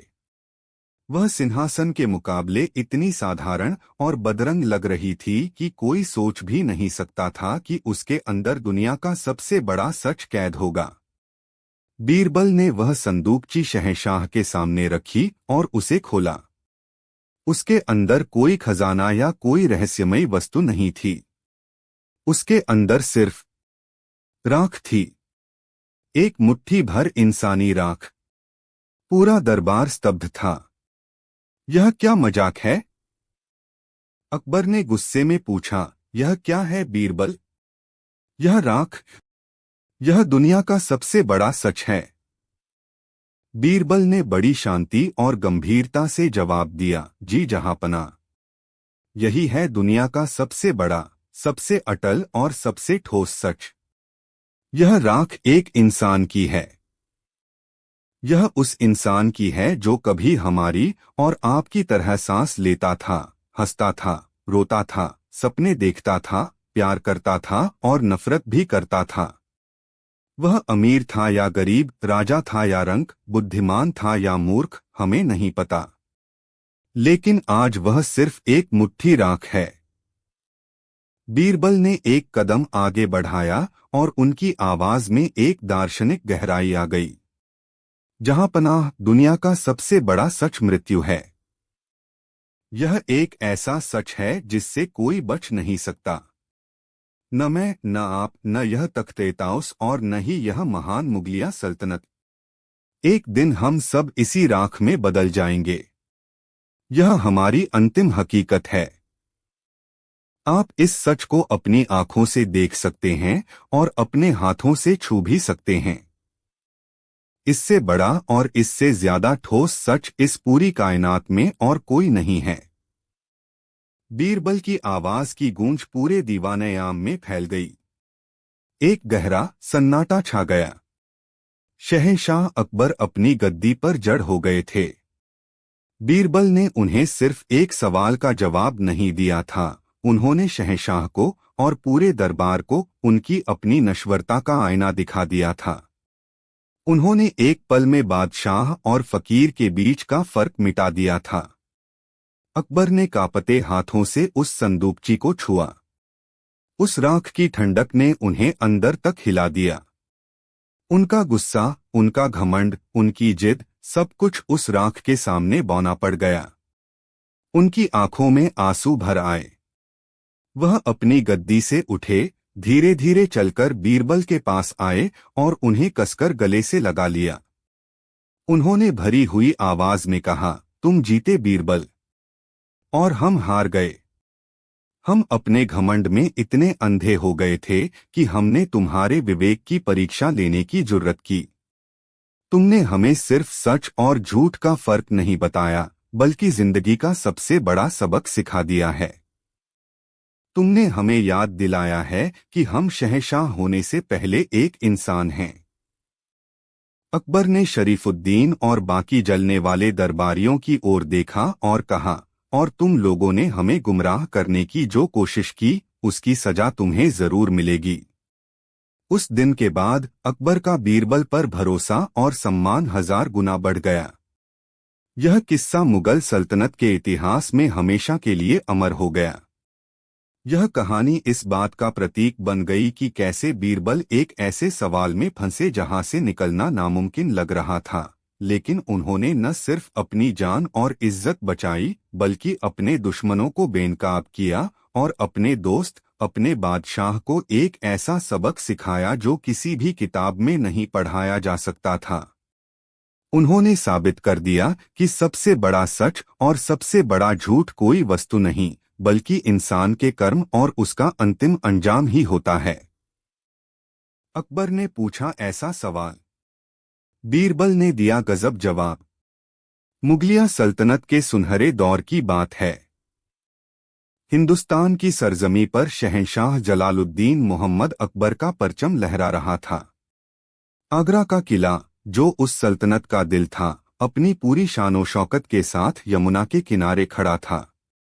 सूरज की पहली किरणें जब किले के संगमरमरी गुंबदों और मीनारों को चूमती, तो ऐसा लगता मानो आसमान से सोना पिघलकर बह रहा हो। इन्हीं दीवारों के भीतर हिंदुस्तान की तकदीर लिखी जाती थी, और इन्हीं दीवारों ने अनगिनत किस्से और कहानियां अपने सीने में दफन कर रखी थीं। शहंशाह अकबर जितने बड़े विजेता और कुशल प्रशासक थे, उतने ही बड़े कला और ज्ञान के पारखी भी थे। उनका दरबार, जिसे दीवाने खास के नाम से जाना जाता था, सिर्फ अमीरों और सेनापतियों की महफिल नहीं थी, बल्कि वो बुद्धिमत्ता, कला, संगीत और ज्ञान का एक संगम था। इस संगम के नवरत्नों में एक हीरा ऐसा भी था जिसकी चमक सबसे निराली थी। वो हीरा थे राजा बीरबल, जिनका असली नाम महेश दास था। बीरबल न सिर्फ अकबर के सलाहकार थे, बल्कि उनके सबसे करीबी दोस्त भी थे। उनकी हाजिर जवाबी, न्यायप्रियता और मुश्किल से मुश्किल समस्याओं को चुटकियों में सुलझाने की कला के किस्से न सिर्फ आगरा, बल्कि पूरे हिंदुस्तान में मशहूर थे। दरबार में जहां एक ओर तानसेन के संगीत की लहरें उठती थीं, तो वहीं दूसरी ओर बीरबल की बुद्धिमानी के फव्वारे छूटते थे। शहंशाह अकबर को भी बीरबल के साथ दिमागी कसरत करने में बड़ा आनंद आता था। वे अक्सर बीरबल को आजमाने के लिए या कभी केवल मनोरंजन के लिए ऐसे टेढ़े-मेढ़े सवाल पूछ बैठते थे, जिनका जवाब देना किसी आम इंसान के बस की बात नहीं थी। लेकिन बीरबल हर बार अपनी चतुराई और विवेक से ऐसा जवाब देते कि शहंशाह अकबर समेत पूरा दरबार वाह वाह कर उठता। मगर जहां फूल होते हैं, वहां कांटे भी होते हैं। दरबार में कई अमीर और मंत्री ऐसे भी थे जो बीरबल की तरक्की और शहंशाह से उनकी नजदीकी से जलते थे। उन्हें लगता था कि एक साधारण ब्राह्मण का बेटा अपनी चापलूसी और बातों के दम पर शहंशाह का सबसे प्रिय बन बैठा है, जबकि वे खानदानी अमीर और योद्धा होकर भी उस मुकाम तक नहीं पहुंच पाए। इन जलने वालों में सबसे आगे थे शहंशाह के साले साहब और एक बड़े मनसबदार राजा मानसिंह। मानसिंह एक वीर योद्धा और कुशल सेनापति थे, इसमें कोई शक नहीं था, लेकिन बीरबल की बुद्धिमत्ता के आगे उनकी एक न चलती थी। उन्हें हमेशा यह लगता कि अकबर बीरबल को जरूरत से ज्यादा तवज्जो देते हैं। इसी गुट में एक और दरबारी थे, महामंत्री सहदेव मिश्र, जो खुद को बीरबल से बड़ा ज्ञानी समझते थे और हमेशा बीरबल को नीचा दिखाने का मौका ढूंढते रहते थे। एक दिन की बात है, दरबार अपनी पूरी रौनक पर था। मौसम खुशगवार था और शहंशाह का मिजाज भी अच्छा था। दरबारी अपने अपने आसनों पर विराजमान थे और सल्तनत के जरूरी कामों पर चर्चा हो रही थी। तभी महामंत्री सहदेव मिश्र, जो आज कुछ ज्यादा ही तैयारी के साथ आए थे, अपनी जगह से उठे और शहंशाह को सलाम करते हुए बोले, गुस्ताखी माफ हो जहांपनाह, लेकिन आज इस नाचीज के मन में कुछ सवाल उमड़ रहे हैं और मैं चाहता हूं कि इन सवालों का जवाब आपके सबसे बुद्धिमान नवरत्न राजा बीरबल दें। अकबर ने अपनी दाढ़ी पर हाथ फेरते हुए एक शरारती मुस्कान के साथ बीरबल की ओर देखा। वो समझ गए कि आज फिर कोई बीरबल की परीक्षा लेना चाहता है। उन्होंने कहा, इजाजत है सहदेव जी, आप अपने सवाल पूछ सकते हैं। हमें भी तो देखें कि आज आपकी ज्ञान की पिटारी में बीरबल के लिए क्या है। सहदेव मिश्र का चेहरा गर्व से तन गया। उन्होंने अपनी नजरें बीरबल पर गड़ाई और कहा, राजा बीरबल, आप खुद को बहुत बुद्धिमान और हाजिर जवाब समझते हैं। पूरा दरबार आपकी चतुराई के गुण गाता है। आज हम भी आपकी बुद्धिमानी को परखना चाहते हैं। अगर आपने मेरे 3 सवालों का सही जवाब दे दिया तो मैं मान जाऊंगा कि आप ही इस सल्तनत के सबसे ज्ञानी व्यक्ति हैं और मैं हमेशा के लिए आपके सामने सिर झुका लूंगा। लेकिन सहदेव ने एक पल रुककर नाटकीय अंदाज में कहा, अगर आप जवाब नहीं दे पाए तो आपको यह मानना होगा कि आप सिर्फ बातों के धनी हैं और आपको मुख्य सलाहकार का यह सम्मानित पद छोड़ना होगा। दरबार में एकदम सन्नाटा छा गया।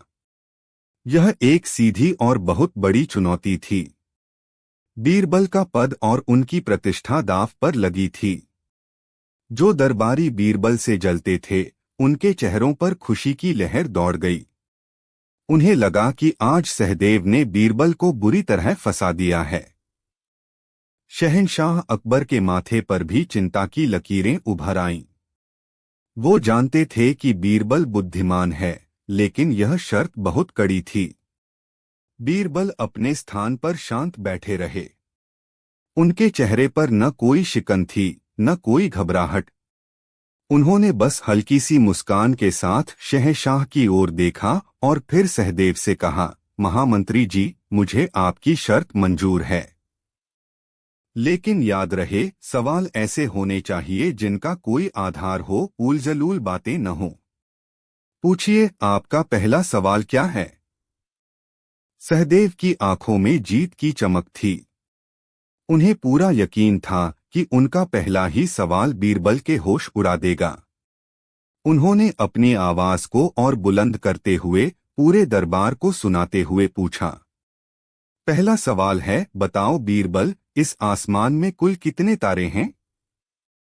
सवाल सुनते ही दरबार में एक कानाफूसी का दौर शुरू हो गया। यह कैसा सवाल है, भला आसमान के तारे भी कोई गिन सकता है? आज तो बीरबल फंस ही गया। मानसिंह और उनके साथी मन ही मन मुस्कुरा रहे थे। उन्हें लगा कि खेल पहली ही गेंद पर खत्म हो गया।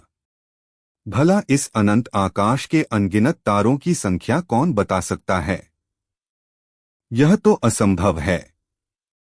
शहंशाह अकबर ने भी बीरबल की ओर देखा। उनकी आंखों में सवाल था, अब क्या करोगे बीरबल?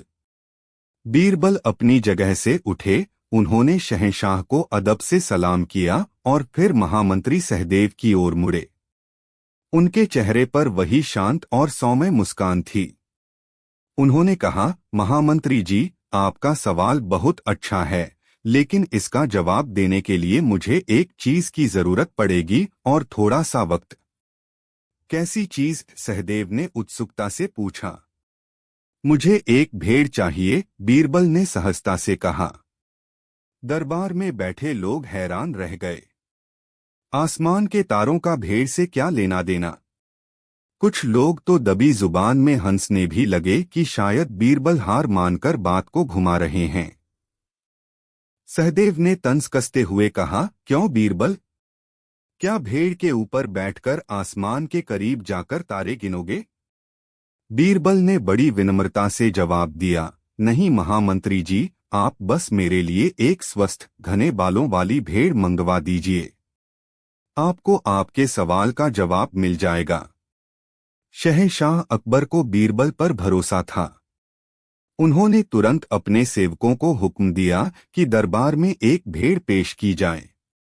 थोड़ी ही देर में एक सेवक एक मोटी ताजी, जिसके शरीर पर ऊन का घना लिहाफ था, भेड़ को लेकर दरबार में हाजिर हुआ।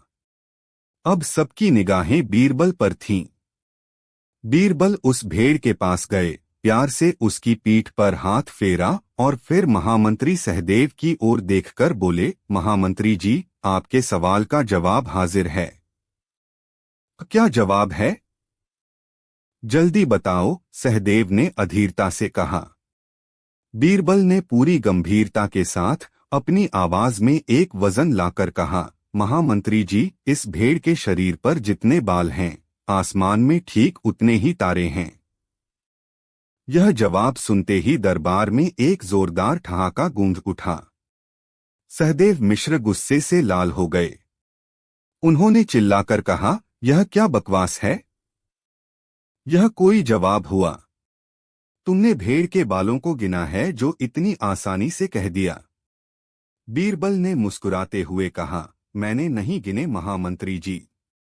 पर अगर आपको मेरे जवाब पर कोई शक है तो आप शौक से इस भेड़ के बाल गिन सकते हैं और फिर आसमान के तारे गिनकर दोनों का मिलान कर सकते हैं। अगर एक भी बाल कम या ज्यादा निकला तो मैं अपनी हार मान लूंगा। अब सहदेव की सिट्टी पिट्टी गुम हो गई। भला भेड़ के लाखों करोड़ों बाल गिनना किसके बस की बात थी? और अगर बाल गिन भी लिए तो आसमान के तारे कौन गिनने जाएगा? बीरबल ने ऐसा जवाब दिया था जिसे कोई गलत साबित ही नहीं कर सकता था। जो दरबारी हंस रहे थे वे अब बीरबल की चतुराई पर दंग थे। शहंशाह अकबर भी अपनी हंसी नहीं रोक पाए और उन्होंने जोर से कहकहा लगाया। उन्होंने कहा, वाह बीरबल वाह, मान गए तुम्हारी बुद्धि को। सहदेव जी, क्या आपको जवाब मंजूर है या आप भेड़ के बाल गिनना चाहेंगे? सहदेव मिश्र का चेहरा शर्म से झुक गया। उनके पास कहने को कुछ नहीं बचा था। उन्होंने बुझे हुए मन से कहा, ठीक है, मैं यह जवाब मान लेता हूं, लेकिन मेरे अभी 2 सवाल बाकी हैं। पूछिए महामंत्री जी, बीरबल ने कहा, मैं तैयार हूं। सहदेव ने खुद को संभाला। उन्हें लगा कि पहले सवाल में भले ही बीरबल अपनी वाक्पटुता से बच निकला हो, लेकिन दूसरा सवाल ऐसा है जिसका कोई तोड़ नहीं होगा। उन्होंने अपनी आवाज में और भी गंभीरता लाते हुए अपना दूसरा सवाल दागा। मेरा दूसरा सवाल है, इस धरती का केंद्र यानी बीच का हिस्सा ठीक ठीक कहां पर है? यह सवाल पहले वाले से भी ज्यादा पेचीदा था। धरती गोल है, यह तो सब जानते थे, लेकिन उसका सटीक केंद्र कहाँ है, यह कौन बता सकता था? यह तो भूगोल और विज्ञान का गहरा विषय था।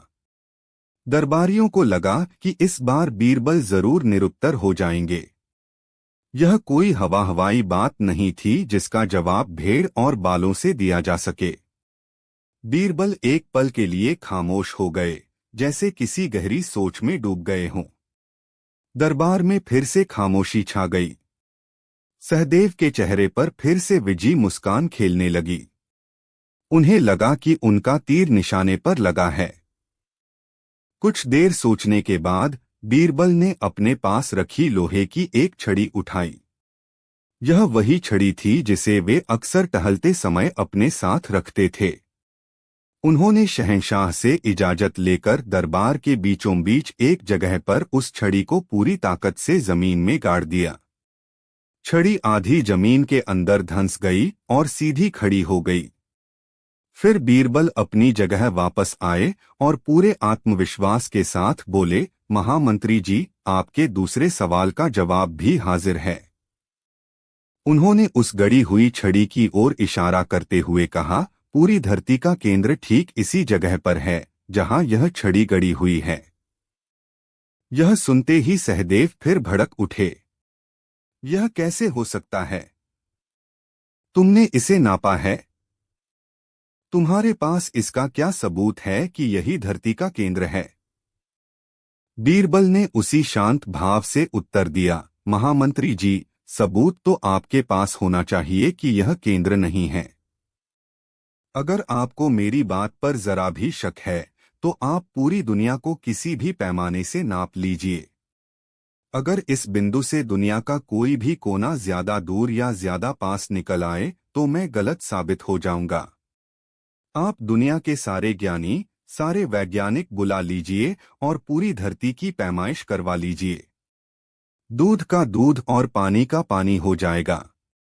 एक बार फिर दरबार में सन्नाटा छा गया और फिर उस सन्नाटे को शहंशाह अकबर के ठहाकों ने तोड़ दिया। बीरबल ने एक बार फिर ऐसा जवाब दिया था जिसे चुनौती देना असंभव था। कौन पूरी दुनिया को नापने का बीड़ा उठाता? यह बात भी उतनी ही असंभव थी जितनी आसमान के तारे गिनना। बीरबल ने एक काल्पनिक सवाल का जवाब एक काल्पनिक प्रमाण से दिया था, लेकिन उसे काटने का किसी के पास कोई जरिया नहीं था। मानसिंह और उनके साथी दरबारियों के चेहरे उतर गए थे। उन्हें समझ आ गया था कि बीरबल को हराना बच्चों का खेल नहीं है। सहदेव मिश्र तो पसीने पसीने हो गए थे। उनकी सारी तैयारी धरी की धरी रह गई थी। उनके 2 तीर खाली जा चुके थे। अब उनके पास सिर्फ एक और आखिरी सवाल बचा था। यह उनका आखिरी मौका था। शहंशाह अकबर ने बीरबल की पीठ थपथपाते हुए कहा, अद्भुत बीरबल, तुम्हारे जवाबों का कोई सानी नहीं। सहदेव जी, अब आप अपना आखिरी सवाल पूछें। हमें भी बड़ी उत्सुकता हो रही है। सहदेव ने एक गहरी सांस ली। उन्होंने अपनी पूरी हिम्मत जुटाई और सोचा कि इस बार ऐसा सवाल पूछूंगा जो न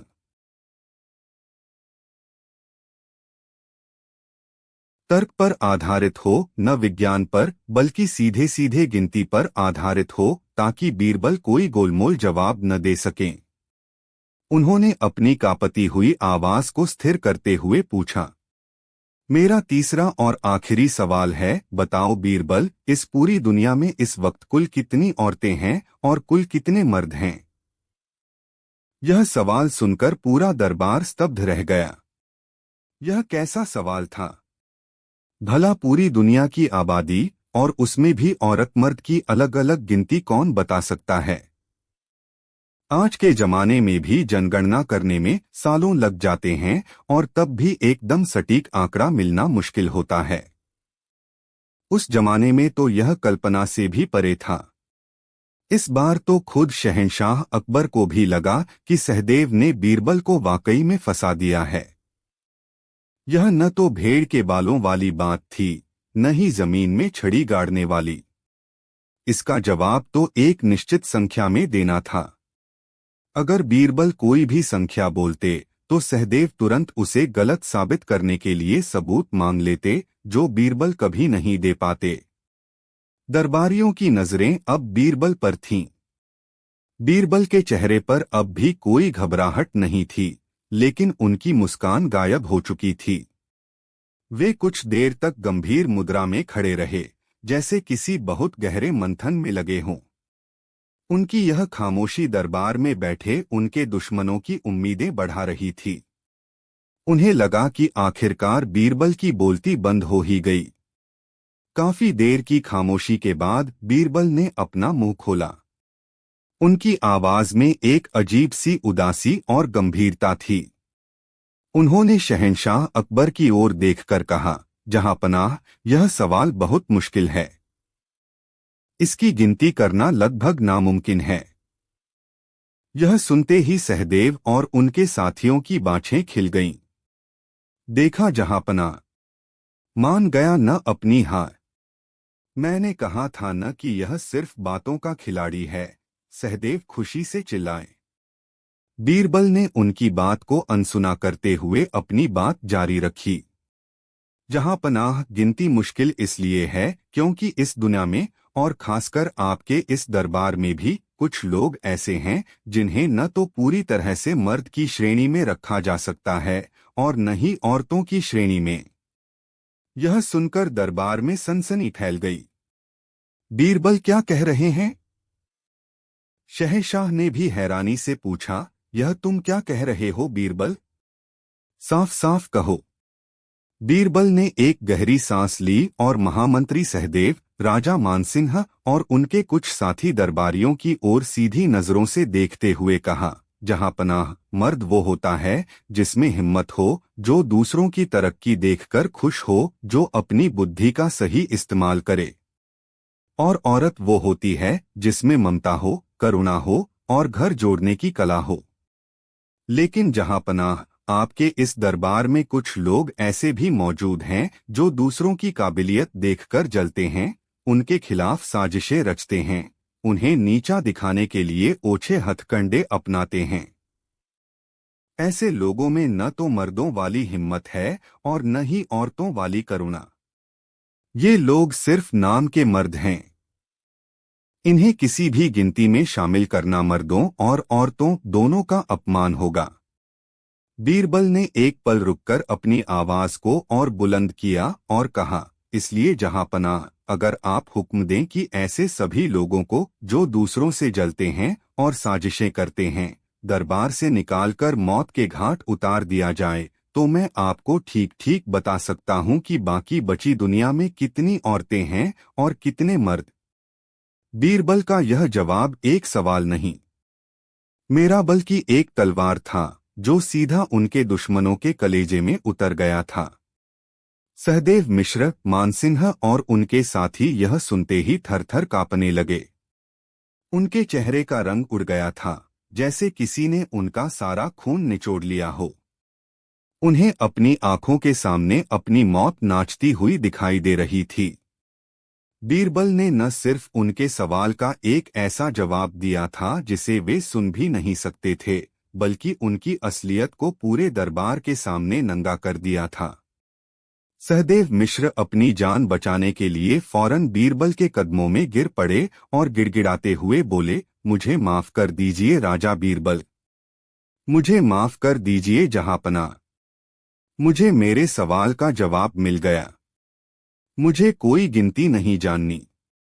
आप ही सबसे बुद्धिमान हैं। इस पूरी सल्तनत में आपके जैसा कोई नहीं है। बस मेरी जान बख्श दीजिए। दरबार में मौजूद बाकी दरबारी जो अब तक चुप थे, अब बीरबल की बुद्धिमानी के कायल हो चुके थे। उन्होंने देखा कि कैसे बीरबल ने न सिर्फ 3 असंभव सवालों के चतुराई भरे जवाब दिए, बल्कि अपने दुश्मनों को उन्हीं के जाल में ऐसा फंसाया कि वे जिंदगी भर के लिए सबक सीख गए। शहंशाह जलालुद्दीन मोहम्मद अकबर अपनी गद्दी से उठे। उनके चेहरे पर गर्व और खुशी के भाव थे। वे चलकर बीरबल के पास आए और उन्हें गले से लगा लिया। उन्होंने कहा, बीरबल, आज तुमने एक बार फिर साबित कर दिया कि तुम सिर्फ मेरे नवरत्न नहीं, बल्कि इस सल्तनत की सबसे बड़ी दौलत हो। तुम्हारे जैसा दोस्त और सलाहकार पाकर मैं धन्य हो गया। फिर वे सहदेव और बाकी दरबारियों की ओर मुड़े और गंभीर आवाज में बोले, आज बीरबल ने तुम्हें जो सबक सिखाया है, उसे हमेशा याद रखना। ईर्ष्या और साजिशें इंसान को कहीं का नहीं छोड़ती। काबिलियत की इज्जत करना सीखो, उससे जलना नहीं। आज तो बीरबल ने तुम्हें माफ कर दिया, लेकिन अगर आइंदा ऐसी कोई हरकत हुई तो हम माफ नहीं करेंगे।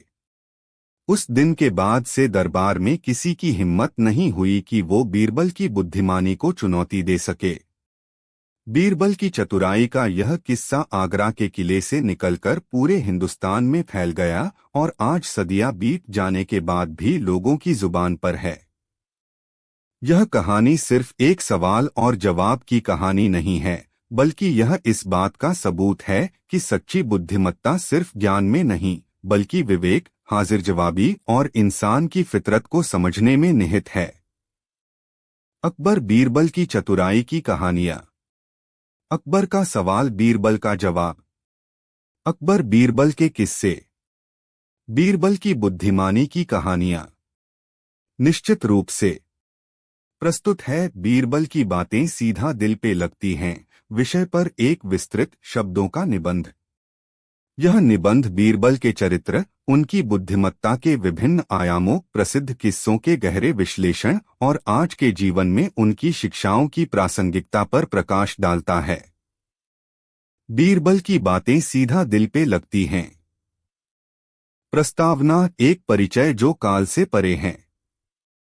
भारतीय इतिहास और लोक कथाओं के विशाल आकाश में कुछ सितारे ऐसे हैं जिनकी चमक समय के साथ फीकी नहीं पड़ती बल्कि और प्रखर होती जाती है।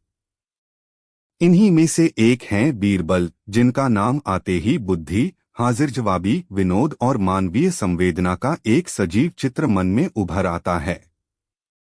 मुगल सम्राट अकबर के नवरत्नों में से एक बीरबल केवल एक मंत्री या सलाहकार नहीं थे, वे एक मित्र, एक दार्शनिक और एक ऐसे मनोवैज्ञानिक थे जिनकी बातें सदियों बाद भी हमारे जीवन की जटिलताओं को सुलझाने का मार्ग दिखाती हैं। बीरबल की बातें सीधा दिल पे लगती हैं, यह केवल एक कहावत नहीं बल्कि एक शाश्वत सत्य है। उनकी कहानियां केवल मनोरंजन का साधन नहीं बल्कि जीवन जीने की कला सिखाने वाली पाठशाला है। यह निबंध बीरबल की इसी खूबी को समर्पित है। हम यह जानने का प्रयास करेंगे कि आखिर उनकी बातों में ऐसा क्या जादू है जो उन्हें बच्चों से लेकर बड़ों तक हर पीढ़ी के लिए प्रासंगिक और प्रिय बनाता है। हम उनके किस्सों के पीछे छिपे गहरे मनोवैज्ञानिक, दार्शनिक और सामाजिक संदेशों को उजागर करेंगे। यह निबंध बीरबल को केवल एक ऐतिहासिक चरित्र के रूप में नहीं बल्कि एक ऐसे मार्गदर्शक के रूप में देखेगा जिसकी बुद्धिमत्ता की मशाल आज भी हमारे आधुनिक जीवन के अंधेरों में रोशनी बिखेर सकती है। हम बीरबल के चरित्र के विभिन्न पहलुओं, अकबर के साथ उनके अनूठे रिश्ते और उनकी कहानियों के कालजयी होने के कारणों की विस्तृत विवेचना करेंगे।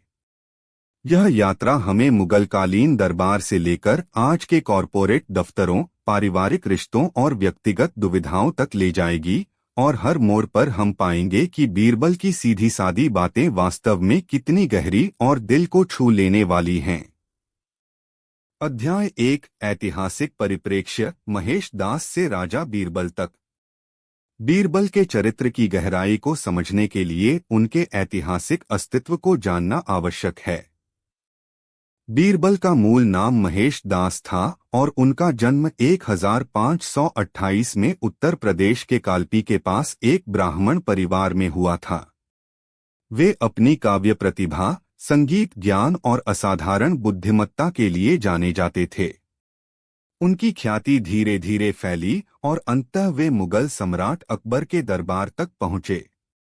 अकबर, जो स्वयं कला और ज्ञान के पारखी थे, महेश दास की प्रतिभा से अत्यधिक प्रभावित हुए। उन्होंने न केवल महेश दास को अपने नवरत्नों में स्थान दिया बल्कि उन्हें राजा की उपाधि और बीरबल का नाम भी प्रदान किया, जिसका अर्थ होता है शक्तिशाली बुद्धि वाला। यह महज एक पदवी नहीं थी बल्कि अकबर द्वारा बीरबल की क्षमताओं की सार्वजनिक स्वीकृति थी। अकबर का दरबार उस समय की राजनीति, कला और ज्ञान का केंद्र था। यहाँ विभिन्न धर्मों और पृष्ठभूमियों के विद्वान, कलाकार और सैन्य विशेषज्ञ एकत्रित थे। इस प्रतिस्पर्धात्मक माहौल में बीरबल ने अपनी जगह केवल चापलूसी से नहीं बल्कि अपनी निर्भीक सच्चाई, निष्पक्ष न्याय और समस्याओं को सुलझाने की अद्वितीय क्षमता से बनाई। वे अकबर के केवल मंत्री नहीं बल्कि सबसे भरोसेमंद मित्र बन गए। इतिहासकार अबुल फजल ने आइन-ए-बरी में बीरबल के बारे में लिखा है कि वे सम्राट के अत्यंत करीबी थे और सम्राट उनके बिना एक पल भी नहीं रह पाते थे। यह रिश्ता ही बीरबल की कहानियों का आधार है, जहां अकबर अक्सर एक जिज्ञासु, कभी कभी अहंकारी, लेकिन अंततः न्यायप्रिय शासक के रूप में सामने आते हैं, जो बीरबल की बुद्धि की परीक्षा लेते हैं और हर बार उनसे प्रभावित होते हैं। बीरबल की भूमिका केवल दरबार में हंसी मजाक तक सीमित नहीं थी। वे एक कुशल प्रशासक और सैन्य रणनीतिकार भी थे। उन्होंने कई प्रशासनिक सुधारों में अकबर की सहायता की और कुछ सैन्य अभियानों का नेतृत्व भी किया। दुखद रूप से 1586 में अफगानिस्तान में यूसुफजई जनजाति के खिलाफ एक सैन्य अभियान में उनकी मृत्यु हो गई। कहा जाता है कि बीरबल की मृत्यु का अकबर को इतना गहरा सदमा लगा कि उन्होंने कई दिनों तक अन्न जल त्याग दिया था। यह घटना उनके रिश्ते की गहराई को दर्शाती है। हालांकि बीरबल का भौतिक जीवन समाप्त हो गया, लेकिन उनकी बुद्धिमत्ता की कहानियों ने उन्हें अमर बना दिया। ये कहानियां जो पीढ़ी दर पीढ़ी सुनाई जाती रहीं, उनके ऐतिहासिक व्यक्तित्व से भी बड़ी हो गईं और वे लोकनायक के रूप में स्थापित हो गए। अध्याय 2 बीरबल की बुद्धिमत्ता के आयाम क्यों लगती हैं बातें दिल पर। बीरबल की बातों का सीधा दिल पर लगना कोई संयोग नहीं है। इसके पीछे उनकी बुद्धिमत्ता के वे बहुआयामी पहलू हैं जो मानवीय अनुभव के हर तार को छूते हैं। आइए इन आयामों का विश्लेषण करें। एक अद्भुत हाजिर जवाबी स्पॉन्टेनियस विट। बीरबल की सबसे बड़ी शक्ति उनकी हाजिर जवाबी थी। वे किसी भी मुश्किल सवाल या परिस्थिति का तुरंत, सटीक और अक्सर विनोदी जवाब दे देते थे।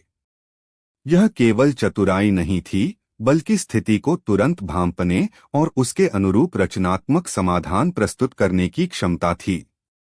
उदाहरण, एक बार एक दरबारी ने ईर्ष्यावश अकबर से कहा, हुजूर, आप हमेशा बीरबल की ही तारीफ करते हैं। हम में क्या कमी है? हम भी बीरबल जितने ही बुद्धिमान हैं। अकबर ने कहा, ठीक है, हम तुम्हारी परीक्षा लेते हैं।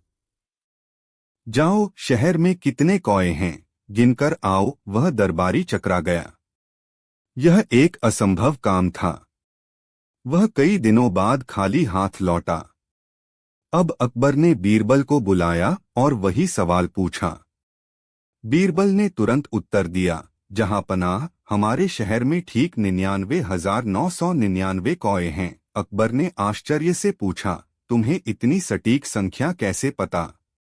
अगर गिनती में कम ज्यादा निकले तो? बीरबल ने मुस्कुराकर कहा, अगर ज्यादा निकले तो समझिएगा कि कुछ कौए अपने रिश्तेदारों से मिलने बाहर से आए हैं, और अगर कम निकले तो समझिएगा कि हमारे कुछ कौए अपने रिश्तेदारों के यहाँ बाहर गए हैं।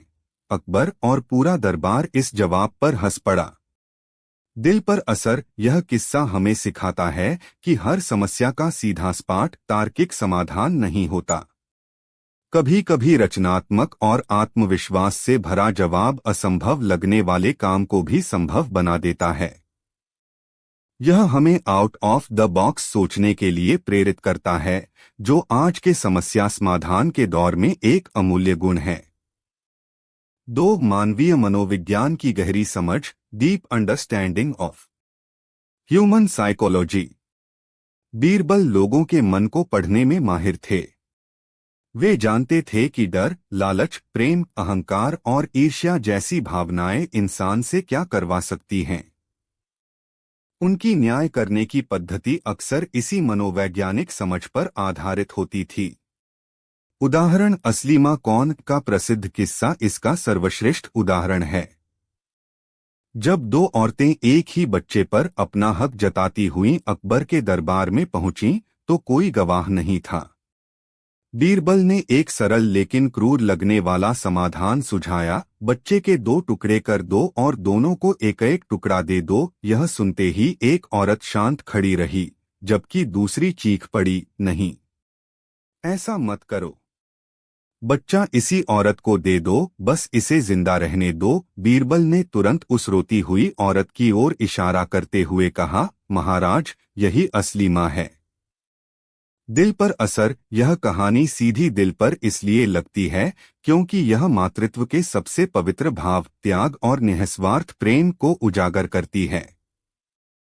एक माँ अपने बच्चे को नुकसान पहुंचाने की सोच भी नहीं सकती, भले ही उसे अपना बच्चा खोना पड़े। बीरबल का यह मनोवैज्ञानिक परीक्षण किसी भी डीएनए टेस्ट से बढ़कर था।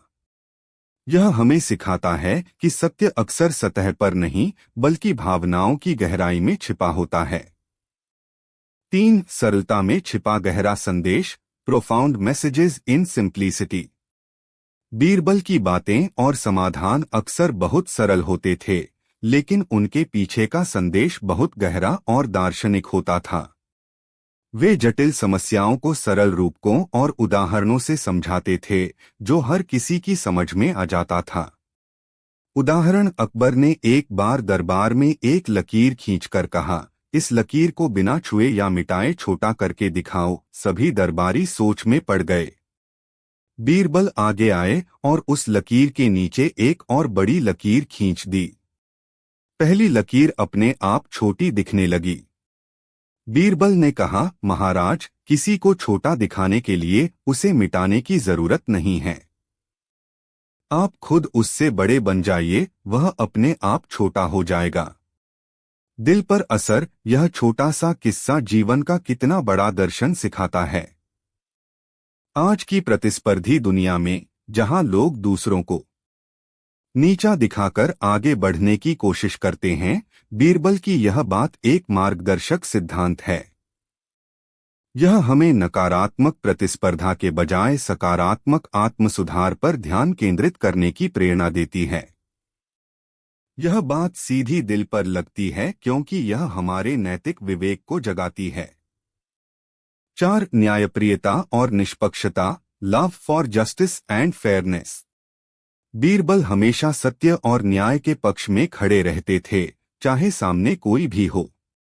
वे गरीबों और कमजोरों के प्रति सहानुभूति रखते थे और सुनिश्चित करते थे कि उन्हें न्याय मिले। उदाहरण, एक गरीब लकड़हारे ने एक अमीर व्यापारी से सर्दियों में रात भर एक ठंडी झील के पास खड़े रहने की शर्त लगाई थी। इनाम था सोने की 100 मोहरें। लकड़हारा कांपते हुए पूरी रात खड़ा रहा, दूर एक महल में जलते दिए को देखकर हिम्मत जुटाता रहा। सुबह जब वह इनाम मांगने गया, तो व्यापारी ने यह कहकर मना कर दिया कि तुमने महल के दिए की गर्मी से खुद को गर्म रखा, इसलिए तुम इनाम के हकदार नहीं हो। मामला अकबर के पास पहुंचा। अगले दिन बीरबल दरबार में नहीं आए। अकबर जब उनके घर पहुंचे तो देखा कि बीरबल ने बहुत ऊंचे पर एक हांडी लटका रखी है और नीचे जमीन पर छोटी सी आग जलाकर उसे पकाने की कोशिश कर रहे हैं। अकबर ने कहा, बीरबल, यह क्या पागलपन है? इतनी दूर से आग की गर्मी से यह खिचड़ी कभी नहीं पकेगी। बीरबल ने तुरंत जवाब दिया, जहांपनाह, अगर एक गरीब लकड़हारा इतनी दूर जलते दिए से गर्मी ले सकता है, तो मेरी यह खिचड़ी क्यों नहीं पक सकती? अकबर को अपनी गलती का एहसास हुआ और उन्होंने लकड़हारे को न्याय दिलाया। दिल पर असर, बीरबल की खिचड़ी का यह मुहावरा आज भी प्रचलित है। यह कहानी हमें समानुभूति, एम्पैथी का पाठ पढ़ाती है। यह दिखाती है कि दूर बैठकर किसी की कठिनाई का अंदाजा लगाना कितना आसान और गलत है। यह किस्सा सत्ता और धन के अहंकार पर तर्क और न्याय की जीत का प्रतीक है, और यही बात इसे दिल को छूने वाली बनाती है। 5. विनोद और हास्य, ह्यूमर एंड विट। बीरबल की बुद्धिमत्ता कभी भी शुष्क या बोझिल नहीं होती थी। उसमें हमेशा हास्य का पुट होता था।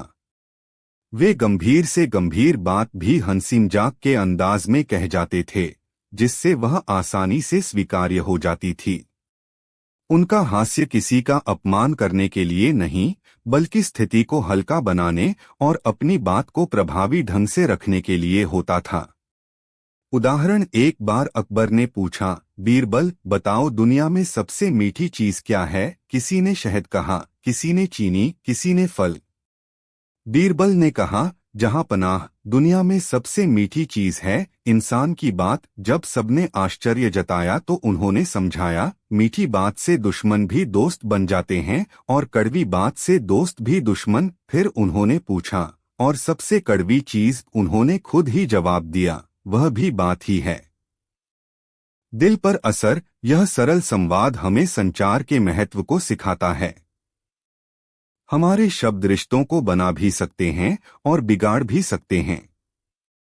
यह बात इतनी सीधी और सच्ची है कि सीधे दिल में उतर जाती है और हमें अपने व्यवहार पर सोचने के लिए मजबूर करती है। इन्हीं आयामों के कारण बीरबल की बातें महज किस्से कहानियां न रहकर जीवन के सूत्र बन जाती हैं। वे जटिल मनोविज्ञान, गहरे दर्शन और सामाजिक न्याय को इतनी सरलता से प्रस्तुत करते हैं कि हर उम्र और हर वर्ग का व्यक्ति उनसे जुड़ पाता है। अध्याय 3 प्रमुख किस्से और उनके गहरे अर्थ, एक विस्तृत विश्लेषण। अब हम बीरबल के कुछ और प्रसिद्ध किस्सों का गहराई से विश्लेषण करेंगे ताकि यह समझ सकें कि वे हमारे दिल और दिमाग पर इतना गहरा प्रभाव क्यों डालते हैं। एक, सबसे बड़ा मूर्ख कौन? आत्मजागरूकता का पाठ।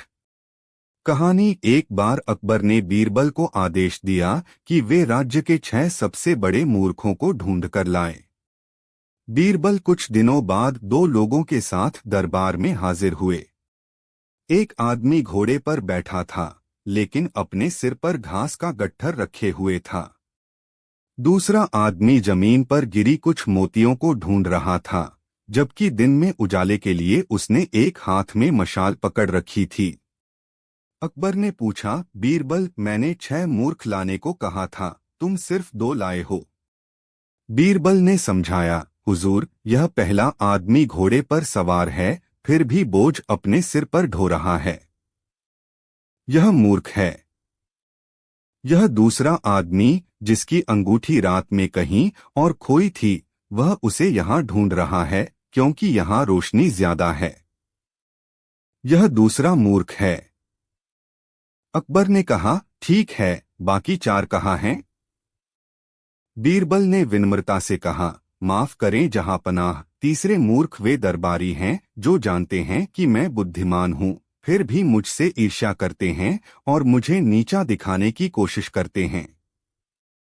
चौथा मूर्ख मैं हूँ, जो यह जानते हुए भी कि यह काम व्यर्थ है, आपका हुक्म मानकर मूर्खों को ढूंढने निकला। और बीरबल थोड़ा हिचकिचाए। अकबर ने जोर देकर पूछा, और 5वां और 6ठा? बीरबल ने सिर झुकाकर कहा, गुस्ताखी माफ हो जहांपना। 5वें मूर्ख आप हैं, जिन्हें राजकाज के इतने महत्वपूर्ण कामों को छोड़कर राज्य के मूर्खों को ढूंढने की चिंता है। और 6ठा मूर्ख वह व्यक्ति है जो इस पूरी कहानी को सुन रहा है और अपना कीमती समय बर्बाद कर रहा है, बजाय इसके कि वह इससे कोई सीख ले। गहरा विश्लेषण। यह कहानी ऊपरी तौर पर हास्यास्पद लगती है, लेकिन इसका संदेश अत्यंत गहरा है। आत्मालोचना, सेल्फ क्रिटिसिज्म। बीरबल ने खुद को और सम्राट को भी मूर्खों की गिनती में शामिल करके यह दिखाया कि कोई भी व्यक्ति गलतियों और व्यर्थ के कामों से परे नहीं है। यह आत्मालोचना और आत्मजागरूकता का एक शक्तिशाली पाठ है। प्राथमिकताओं का महत्व, इम्पोर्टेंस ऑफ प्रायोरिटीज। कहानी हमें सिखाती है कि जीवन में सही चीजों पर ध्यान केंद्रित करना कितना महत्वपूर्ण है। अकबर का मूर्खों को ढूंढना और हमारा ऐसी कहानियों में केवल मनोरंजन खोजना, दोनों ही समय की बर्बादी है यदि हम उनसे कोई सार ग्रहण न करें। सार्वभौमिक मूर्खता, यूनिवर्सल फॉली। बीरबल यह बताते हैं कि मूर्खता कोई विशेष गुण नहीं है जो कुछ लोगों में पाया जाता है। हम सभी अपने जीवन में कभी न कभी मूर्खतापूर्ण कार्य करते हैं, चाहे वह व्यर्थ की चिंता हो, गलत जगह प्रयास करना हो या अनावश्यक चीजों पर समय बर्बाद करना हो। यह कहानी दिल पर इसलिए लगती है क्योंकि यह हमें आईना दिखाती है। यह हमें हंसाते हंसाते हमारी अपनी कमियों पर सोचने को मजबूर कर देती है। 2-3 सवाल, जीवन के सार की खोज। कहानी। एक बार अकबर के मन में 3 सवाल आए। 1, किसी भी काम को करने का सबसे सही समय कौन सा है? 2, किसी भी काम के लिए सबसे महत्वपूर्ण व्यक्ति कौन है? 3, करने के लिए सबसे जरूरी काम कौन सा है? उन्होंने पूरे राज्य में घोषणा की कि जो भी इन सवालों का सही जवाब देगा, उसे भारी इनाम दिया जाएगा। कई विद्वान आए और अलग अलग जवाब दिए, पर अकबर संतुष्ट नहीं हुए। अंत में उन्होंने बीरबल से पूछा। बीरबल ने कहा, जहांपनाह, इन सवालों का जवाब मैं आपको करके दिखाऊंगा, कुछ दिनों बाद जब अकबर और बीरबल भेष बदलकर घूम रहे थे, उन्होंने एक बूढ़े किसान को खेत में मेहनत करते देखा। अचानक झाड़ियों से एक घायल व्यक्ति निकला और बेहोश होकर गिर पड़ा। अकबर और बीरबल ने तुरंत उसकी मदद की। उन्होंने उसके घाव साफ किए, पानी पिलाया और उसकी देखभाल की। होश आने पर उस व्यक्ति ने बताया कि वह अकबर का दुश्मन था और उन्हें मारने आया था, लेकिन अकबर के अंगरक्षकों ने उसे घायल कर दिया। अकबर की दयालुता देखकर उसका हृदय परिवर्तन हो गया और उसने माफी मांगी। तब बीरबल ने कहा, जहांपनाह, आपको आपके तीनों सवालों के जवाब मिल गए। कैसे? अकबर ने पूछा। बीरबल ने समझाया, सबसे सही समय अभी वर्तमान क्षण है, क्योंकि यही वह समय है जब हमारे पास कुछ करने की शक्ति होती है। अगर हमने उस घायल व्यक्ति की मदद करने में देरी की होती तो वह मर जाता। सबसे महत्वपूर्ण व्यक्ति वह है जो आपके साथ है।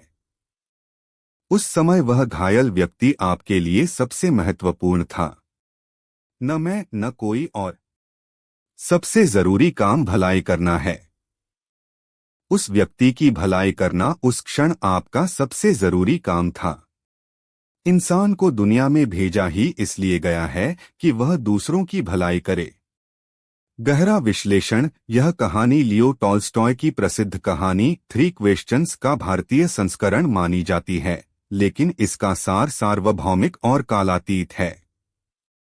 वर्तमान का महत्व, द पावर ऑफ नाउ। यह कहानी हमें भूतकाल के पछतावे और भविष्य की चिंता से निकालकर वर्तमान क्षण में जीने का महत्व सिखाती है। असली जीवन अभी में है। मानवीय संबंधों की प्राथमिकता, प्राइमेसी ऑफ ह्यूमन कनेक्शन। यह हमें बताती है कि हमारे आसपास के लोग जिनके साथ हम उस क्षण में हैं, वे ही सबसे महत्वपूर्ण हैं। यह हमें अपने रिश्तों को महत्व देने की प्रेरणा देती है। कर्म का सिद्धांत, the principle of action. Karma सबसे जरूरी काम भलाई या नेकी करना है। यह कर्म के सिद्धांत को सरल शब्दों में समझाता है कि हमारा अंतिम उद्देश्य अच्छा करना है। यह कहानी दिल पर गहरा असर करती है क्योंकि यह जीवन के सबसे बड़े दार्शनिक सवालों का जवाब इतने सरल और व्यावहारिक तरीके से देती है। यह हमें एक बेहतर इंसान बनने का सीधा और स्पष्ट मार्ग दिखाती है। 3 तोता जो कहानी सुनाता था, विश्वास और जांच का पाठ। कहानी। एक बार एक व्यापारी अकबर के दरबार में एक सुंदर तोता लेकर आया और दावा किया कि यह तोता न केवल बोलता है बल्कि भविष्य भी बता सकता है और कहानियां भी सुनाता है। उसने तोते की बहुत ऊंची कीमत लगाई। अकबर उसे खरीदने के लिए लगभग तैयार थे, लेकिन उन्होंने अंतिम राय के लिए बीरबल की ओर देखा। बीरबल ने तोते को ध्यान से देखा और कहा, जहांपनाह, खरीदने से पहले इसकी परीक्षा लेनी चाहिए।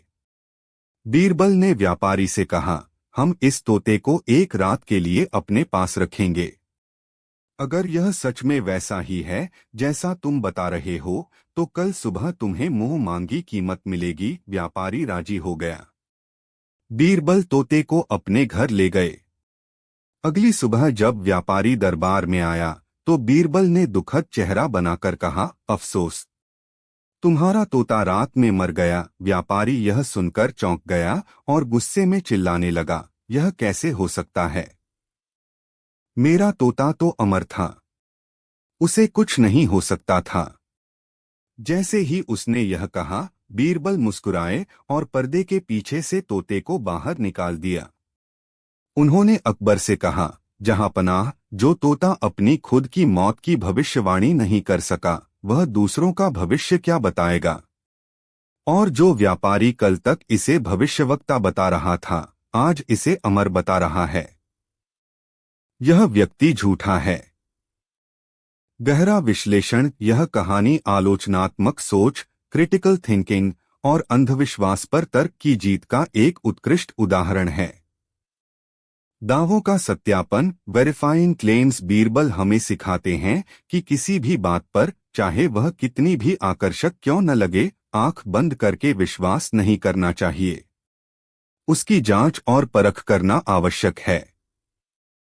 लालच और धोखे का पर्दाफाश। बीरबल ने व्यापारी के लालच का फायदा उठाकर ही उसके झूठ को बेनकाब किया। उन्होंने एक ऐसी स्थिति बनाई जिसमें व्यापारी का सच अपने आप सामने आ गया। वैज्ञानिक दृष्टिकोण। यह कहानी एक तरह से वैज्ञानिक दृष्टिकोण को बढ़ावा देती है। सुनो, देखो, सवाल करो, परीक्षण करो और फिर निष्कर्ष निकालो। यह कहानी आज के फेक न्यूज और ऑनलाइन घोटालों के युग में विशेष रूप से प्रासंगिक है। यह हमें एक जागरूक उपभोक्ता और नागरिक बनने की शिक्षा देती है, जो सुनी सुनाई बातों पर नहीं बल्कि तथ्यों पर विश्वास करता है। अध्याय 4। अकबर और बीरबल, एक अनूठा रिश्ता। बीरबल की कहानियों का एक बड़ा आकर्षण सम्राट अकबर और उनके बीच का अनूठा रिश्ता है। यह रिश्ता केवल एक राजा और उसके मंत्री का नहीं, बल्कि एक गुरु शिष्य, दो दोस्तों और कभी-कभी एक पिता पुत्र जैसे रिश्ते का मिश्रण है। इस रिश्ते की कुछ खास बातें हैं जो कहानियों को जीवंत बनाती हैं। बौद्धिक समानता का सम्मान। अकबर एक शक्तिशाली सम्राट थे, लेकिन वे बीरबल की बुद्धि का सम्मान करते थे। वे जानते थे कि बीरबल उनसे अधिक चतुर हैं और वे इसे स्वीकार करने में संकोच नहीं करते थे। वे अक्सर बीरबल को चुनौती देते थे, लेकिन यह चुनौती ईर्ष्या से नहीं बल्कि जिज्ञासा से प्रेरित होती थी। यह एक ऐसे लीडर का गुण है जो अपनी टीम के सबसे प्रतिभाशाली सदस्य से असुरक्षित महसूस नहीं करता, बल्कि उसे और चमकने का मौका देता है। सत्य कहने की स्वतंत्रता। बीरबल के पास वह दुर्लभ स्वतंत्रता थी कि वे अकबर के मुंह पर भी सच कह सकते थे। सबसे बड़ा मूर्ख वाली कहानी में अकबर को मूर्ख कहना किसी और के लिए मौत की सजा हो सकती थी, लेकिन बीरबल यह कह सकते थे क्योंकि अकबर जानते थे कि बीरबल की निष्ठा और सच्चाई पर सवाल नहीं उठाया जा सकता। यह हमें एक स्वस्थ रिश्ते या संगठन का माहौल कैसा होना चाहिए यह सिखाता है, जहां फीडबैक और आलोचना को सकारात्मक रूप से लिया जाए। विनोद और स्नेह। उनके बीच का संवाद अक्सर हंसी मजाक और चुटकियों से भरा होता है। अकबर बीरबल को परेशान करने का कोई मौका नहीं छोड़ते थे और बीरबल अपनी हाजिर जवाबी से हर बार स्थिति को अपने पक्ष में कर लेते थे। यह हल्का फुल्का माहौल कहानियों को मनोरंजक बनाता है और दिखाता है कि सत्ता के उच्चतम स्तर पर भी मानवीय स्नेह और विनोद की जगह होती है। यह रिश्ता दिल पर इसलिए लगता है क्योंकि यह एक आदर्श रिश्ते की तस्वीर पेश करता है, जहां शक्ति, बुद्धि, सम्मान, स्नेह और सच्चाई एक साथ मौजूद हैं। यह हमें सिखाता है कि असली रिश्ता बराबरी और आपसी सम्मान पर टिका होता है, पद और हैसियत पर नहीं। अध्याय 5। आज के दौर में बीरबल की प्रासंगिकता। दिल से दिमाग तक सफर। अब सबसे महत्वपूर्ण प्रश्न। 21वीं सदी में, जहां आर्टिफिशियल इंटेलिजेंस, एआई, ब्लॉकचेन और वैश्विक समस्याओं का बोलबाला है, वहां 16वीं सदी के एक दरबारी की बातें क्यों प्रासंगिक हैं? जवाब यह है कि तकनीक बदल सकती है, समाज बदल सकता है, लेकिन मानव स्वभाव और जीवन की बुनियादी चुनौतियां वही रहती हैं। एक कॉरपोरेट जगत में बीरबल। समस्या समाधान। Problem solving. बीरबल का लकीर को छोटा करना या कौओं की गिनती जैसे किस्से आज के मैनेजर्स को आउट ऑफ द बॉक्स सोचने और रचनात्मक समाधान खोजने की प्रेरणा देते हैं। मानव संसाधन प्रबंधन। Human resource management. असली माँ कौन जैसी कहानियां सिखाती हैं कि कर्मचारियों की भावनाओं और प्रेरणाओं को समझना कितना महत्वपूर्ण है। एक अच्छा मैनेजर वह है जो अपने लोगों के मनोविज्ञान को समझता है। लीडरशिप। अकबर का बीरबल को सम्मान देना आज के लीडर्स के लिए एक सबक है। एक सच्चा लीडर वह है जो अपनी टीम के प्रतिभाशाली लोगों को आगे बढ़ाता है, उनसे असुरक्षित नहीं होता। थे। उदाहरण, बीरबल की खिचड़ी। चुनौती। एक गरीब ब्राह्मण ने शर्त के अनुसार पूरी रात ठंडे तालाब में बिताई, लेकिन उसे इनाम देने से मना कर दिया गया क्योंकि उसने दूर जलते एक दिए को देखा था। तर्क यह था कि उसने दिए की गर्मी ली। पारंपरिक तर्क। इस अतार्किक बात का खंडन कैसे किया जाए? बीरबल का जवाब। अगले दिन बीरबल दरबार नहीं आए। जब अकबर उनके घर पहुंचे तो देखा कि बीरबल ने एक ऊंचे बांस पर हांडी लटका रखी है और नीचे जमीन पर छोटी सी आग जलाकर उसे पकाने की कोशिश कर रहे हैं। जब अकबर ने इस मूर्खता का कारण पूछा तो बीरबल ने कहा, जहां पनाह, जब एक गरीब ब्राह्मण इतनी दूर से दिए की गर्मी ले सकता है तो मेरी यह खिचड़ी इतनी पास से क्यों नहीं पक सकती? हैरानी का क्षण। अकबर अपनी गलती पर हैरान और शर्मिंदा हुए। बीरबल ने केवल तर्क नहीं दिया, उन्होंने उस तर्क की बेतुकी प्रकृति का एक जीवंत प्रदर्शन किया। उन्होंने एक अमूर्त अन्याय को एक मूर्त हास्यास्पद दृश्य में बदल दिया जिसे कोई भी नकार नहीं सकता था। 4. हास्य का सुरक्षा कवच, दी शील्ड ऑफ ह्यूमर। बीरबल जानते थे कि सच कड़वा होता है, खासकर जब वह एक सम्राट को बताया जा रहा हो। इसलिए वे सच को हास्य की चाशनी में लपेटकर परोसते थे ताकि वह चुभे नहीं बल्कि गुदगुदाए। उदाहरण। सबसे बड़ा मूर्ख। चुनौती। अकबर ने बीरबल को राज्य के सबसे बड़े मूर्खों को खोजने का आदेश दिया। पारंपरिक दृष्टिकोण। कोई भी दरबारी सम्राट को मूर्खों की सूची में शामिल करने की हिम्मत नहीं करता। बीरबल का जवाब। बीरबल ने कुछ लोगों को मूर्खतापूर्ण कार्य करते हुए पकड़ा और अंत में खुद को और सम्राट अकबर को भी उस सूची में शामिल कर लिया। उन्होंने अकबर को मूर्ख इसलिए कहा क्योंकि वे राजकाज के महत्वपूर्ण काम छोड़कर ऐसे व्यर्थ के कामों में लगे थे। हैरानी का क्षण। किसी और ने यह कहा होता तो उसका सिर कलम हो जाता, लेकिन बीरबल ने इसे इतने हल्के फुल्के और